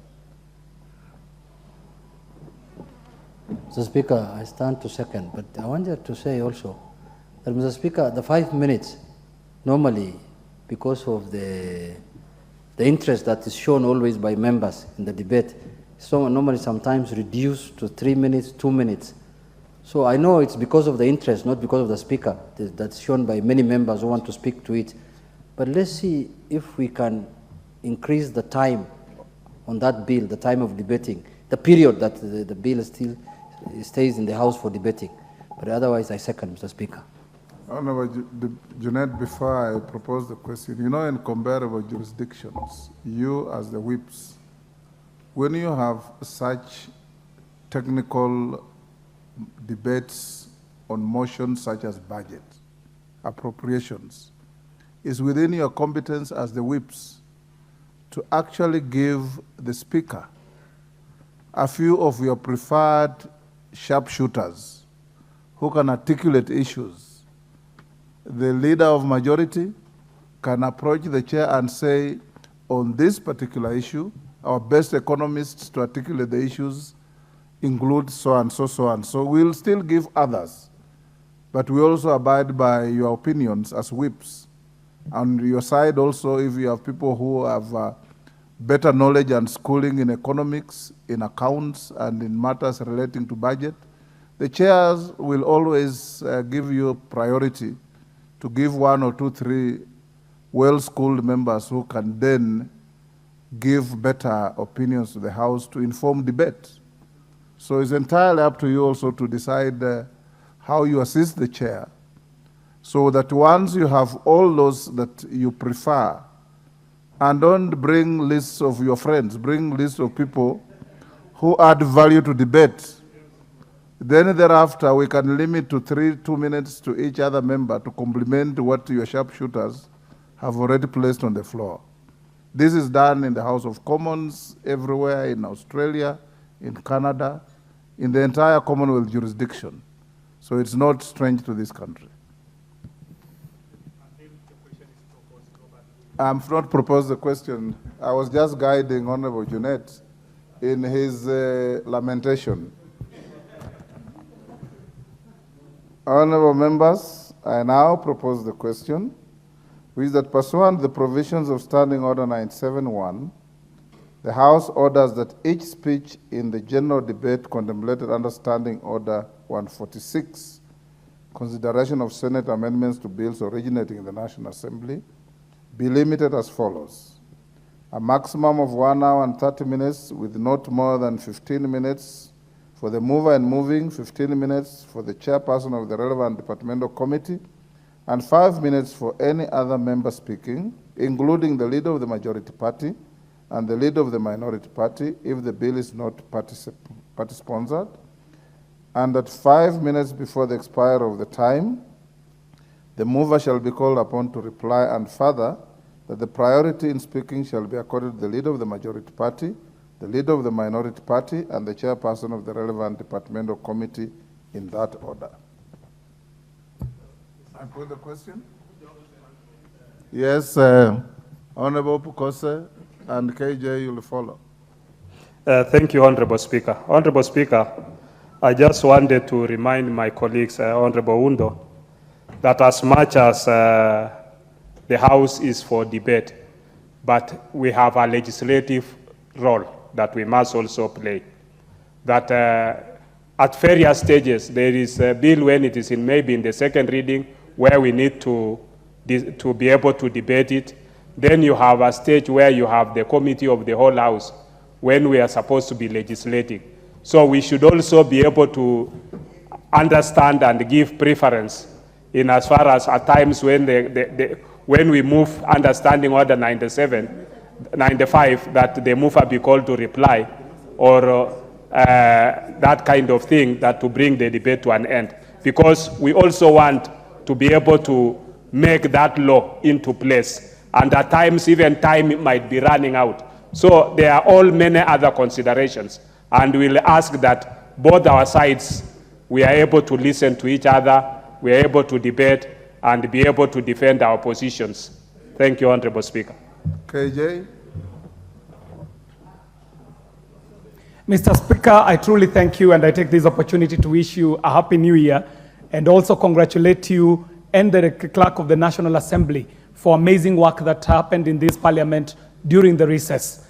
That said, Mr. Speaker, I'm standing to support this procedural motion because this is one of the opportunities that this House gets to showcase its prowess, even against its sister chamber, which is the Senate, where you served, Mr. Speaker. Whenever Senate returns some amendments to this House, these debates are normally so critical, Mr. Speaker, because at that point, this House is able to showcase its level of debate, its level of transaction of business, and able to even showcase itself as the true upper house of this bicameral parliament, Mr. Speaker. But Mr. Speaker, the big observation that I needed to make is that this afternoon is a perfect example of how you end up being appropriated issues that are not concerned to your chair. This is a day that we are making procedural motions and dictating how much time we are allocating to specific motions. But you can see how the parliament is populated, how the chamber is populated. And later on in the session, we shall get into problems with members of parliament appropriating some responsibilities that do not belong to the chair to you, Mr. Speaker, saying that you're appropriating time.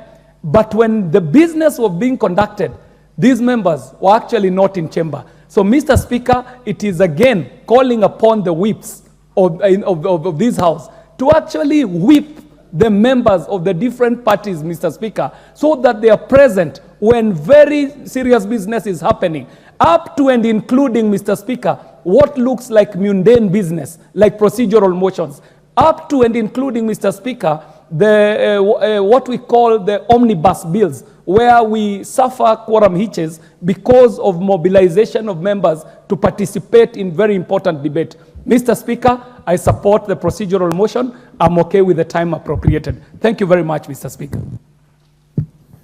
Great. I now put the question that pursuant to the provisions of Standing Order 971, this House orders that each speech in the general debate contemplated under Standing Order 146, consideration of Senate amendments to bills originating in the National Assembly, be limited as follows: a maximum of 1 hour and 30 minutes, with not more than 15 minutes for the mover in moving, 15 minutes for the chairperson of the relevant departmental committee, and 5 minutes for any other member speaking, including the leader of the majority party, the leader of the minority party if the bill is not party-sponsored, and that 5 minutes before the expiry of the time, the mover shall be called upon to reply, and further that priority in speaking shall be accorded to the leader of the majority party, the leader of the minority party, and the chairperson of the relevant departmental committee in that order. As members of that opinion say aye. Aye. Will those of the contrary opinion say nay? The ayes have it. Next order. Order number 12, procedural motion, consideration of business received during the recess periods. Majority Leader. Thank you very much, Honorable Speaker. Honorable Speaker, I beg to move that, notwithstanding the provisions of Standing Order 41 and 42 relating to conveying of messages from the Senate and from their President of the National Executive, Standing Orders 120, 122, and 126 relating to publications, procedure upon publication and first reading of bills, and Standing Order 210-2 relating to tabling of statutory instruments, this House orders that during the short and long recess of the third session, 1, upon receipt of any message from the Senate or upon receipt of any name of a person nominated for appointment to a state or public office from the President or any other office in the National Executive, the Speaker shall forthwith refer such messages to the relevant committee for consideration without having to recall the House and report such fact to the House on resumption. 2, upon receipt of any message relating to the Senate's amendment to a bill originating in the National Assembly, the Speaker shall forthwith refer the schedule of the Senate amendment to the relevant committee for consideration pursuant to the provisions of Standing Order 145, Senate amendments to bills originating in the National Assembly, and report such fact to the House on resumption. 3, should a bill be published during the said period or a published bill become due for first reading, the Speaker shall, upon lapse of at least 3 days following the publication of the bill and following a determination that such bill is of priority, forthwith refer such bill to the relevant committee for consideration pursuant to the provisions of Standing Order 127, Committal of Bills to Committees and Public Participation, and cause the bill to be read a first time upon its next sitting, and the second reading may be taken forthwith or on such other day as the House Business Committee may determine. 4, should any statutory instruments be transmitted for tabling before the House during the period, Speaker shall, following a determination that the statutory instrument is of priority, forthwith refer the statutory instrument to the relevant committee for consideration and cause the statutory instrument to be tabled in the House upon its next sitting in accordance with the provision of Section 2 of the Statutory Instruments Act number 3 of 2013. And 5, should any paper be transmitted for tabling before the House, the Speaker shall, following a determination that the paper is of priority, forthwith refer the paper to the relevant committee for consideration and cause the paper to be tabled in the House upon its next sitting. Honorable Speaker, I think this is very clear. It concerns issues that are brought to the House when we're in recess or we are on any other, when the House is not sitting. And therefore, the procedure is laid down very, very clearly. And I would like to request the Honorable Janet Mohammed, the whip, long-serving whip of the minority, to second. Mr. Speaker, as I second, I wanted to bring to your attention, Mr. Speaker, this procedural motion was introduced to this House, I think the year 2014 or 15 there, I was here. Mr. Speaker, it was basically to make the work of the executive easy. Because that time, Mr. Speaker, as you remember, as a long-serving member of Parliament, you know that vetting of appointments never used to happen before the new constitution came into place. So a time arose when appointments were made when we are either in short recess or long recess or those kind of things. Then the executive felt that Parliament is wasting their time. So they persuaded Parliament to do this kind of procedural motion. But Mr. Speaker, as you know very well, we also have the provision in the Standing Order of a special sitting. If something is so important and so urgent, we have a provision in the Standing Order that says the House can be reconvened by the Speaker. So if there are 1 or 2 appointments that are of important and urgent in nature, there is no harm in reconvening the House to come and sit and deliver. Because the issue of appointments coming through the Speaker and the Speaker doing it in communication, Mr. Speaker, doing the communication on the floor of the House, Mr. Speaker, I was saying the issue of the appointment. I was listening, go on. Yeah, coming through the Speaker and the communications being made on the floor of the House, Mr. Speaker, carries its own weight, Mr. Speaker. Then when those documents and papers are just committed to committees silently, and then later we come, Mr. Speaker, in spite of all those lamentations, I second. Thank you, Honorable Junet. It's within your competence to revisit the standing orders and revert to whatever you prefer. But for now, I propose the question that notwithstanding the provisions of Standing Order 41 and 42 relating to conveyance of messages from the Senate and from the President of the National Executive, Standing Order 120, 122, and 126 relating to publication, procedure upon publication, and first reading of bills, and Standing